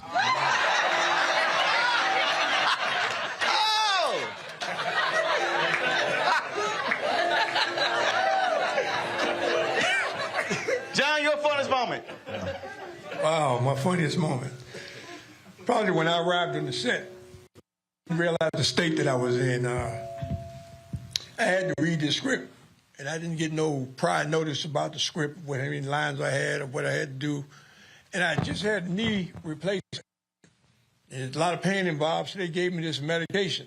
And I tell them I like to use my own medication, but they said, put yours inside, use ours today. So John, what kind of medication? John, what kind of... On behalf of Mr. Martin's attorney, he doesn't need you to answer that question. Thank you, sir. Well, first of all, we in D.C. It's legal here. What medication are you talking about? Mr. Martin cannot answer that question either. Mr. Martin is broadcasting right now. Wow. So in any case, I took the doctor's advice and I took their medication. And then I fly into Virginia. I'm psyched up, and they start whipping the lines on me. But I didn't realize that I had a failing memory. The pills just wiped my whole memory out. They talk about you got memory, long distance memory, and you got short memory. Yeah. My whole memory was gone. I mean, you had a woman there, she was tutoring me. She said, John, you could do this. You could do this. That's why I said in the interim that I'm just so happy that they were able to put the pieces together to make me look as good as I did on the screen. You praise the Lord for the later. Absolutely. So that was the funniest thing. Go ahead. Hey, mine is more embarrassing. So that works. The first season, I'm always seeing the guys dancing. I always want to get in the middle, so I get close to the circle they're doing. I'm I never get in the middle. So we're filming something. They on the court, and all of a sudden, get in there, Jenna. You're keep rolling. I get in the middle, and I start doing the Tootsie Roll, and all the boys are yo. Jesus Christ. That ain't cool. Not cool, man. I can vision that. You came up with yours. Okay, I got y'all. My mom and my brothers are here with me, and the best moments, the most fun moments is when I could sneak them in and have them in the background. And I was doing ADR for season 2, and I was watching, I was like, I know damn well that ain't my mama and my brother doing the cha-cha in the back. There's no way. There's no way. I'm like, oh my God, they really are in here right now behind I think they were behind you. You were having a very serious scene, and they're just doing the cha-cha in the back. I mean, that's the best time for me. When I can sneak them in, and then I see it later, I'm like, oh, my gosh, Mama, Reggie about to shut that down. About to shut that down. All right, Reggie, your fun is crazy. Is you the last one? Okay. Well, I'm probably going to, you said it was my show, I'm going to flip it a little bit, and it's not going to be the funniest. Okay, it's all good. What it's going to be is, you know, and I'm going to say it to apropos to Juneteenth, you know, the one that we just did was Are We Free? And one of the most touching moments for me in season 1, we had an actor who was in the cast but didn't have like one of the bigger roles. And in season 2, as the cast went on, as our characters went on to another school, it didn't make sense for his character to come in. But it was very satisfying to be able to call on Jayland Walker and have him come and appear in the one that we just saw. And so shout out to Jayland Walker in the house somewhere. But why don't you just stand real quick and really just to see this actor. Yeah, Jay. How he's grown. Yeah, Jay. Really great. That boy Jay. But we had so much fun. I really got worried a lot of times working with O'Shea, working with Orlando, because it was like, you know, you could just really go into a place and play. But these guys, you know, like the actors are great, but like Orlando and O'Shea, they're just not fair. Because they can have a dramatic scene and just ride up until action. They are joking Literally around. jokes all day. Oh, yeah. Oh. Yeah. First of all, to this day, we always have favorite movie lines. And I put it on Twitter all the time when he did Double Take with Eddie Griffin. He's like, you campaigning for an ass whipping, you about to get elected. You're about to get elected. Use it all the time. The number of times my granddaddy said that. Yeah, absolutely. Ladies and gentlemen, put your hands together for the Swagger team. Thank you. Thanks for coming out. They'll be doing press tomorrow. They'll be on my show, Roland Martin Unfiltered, tomorrow. And I got to come up with a whole other list of questions to ask tomorrow. So, again, thanks a bunch, Apple Plus. We appreciate it. Thank you so very much as well, folks. You have an absolute great night. Don't leave. Don't leave. Don't leave. Hey, don't leave. Don't leave. Everybody, we got to get this picture, okay? We're going to stand like this. We need a camera this way. Sorry to direct. We need those fists in the air. Let's get that picture before we leave. Yes. On the ground, we got those doggone bright lights back there, which is going to make y'all look like silhouettes.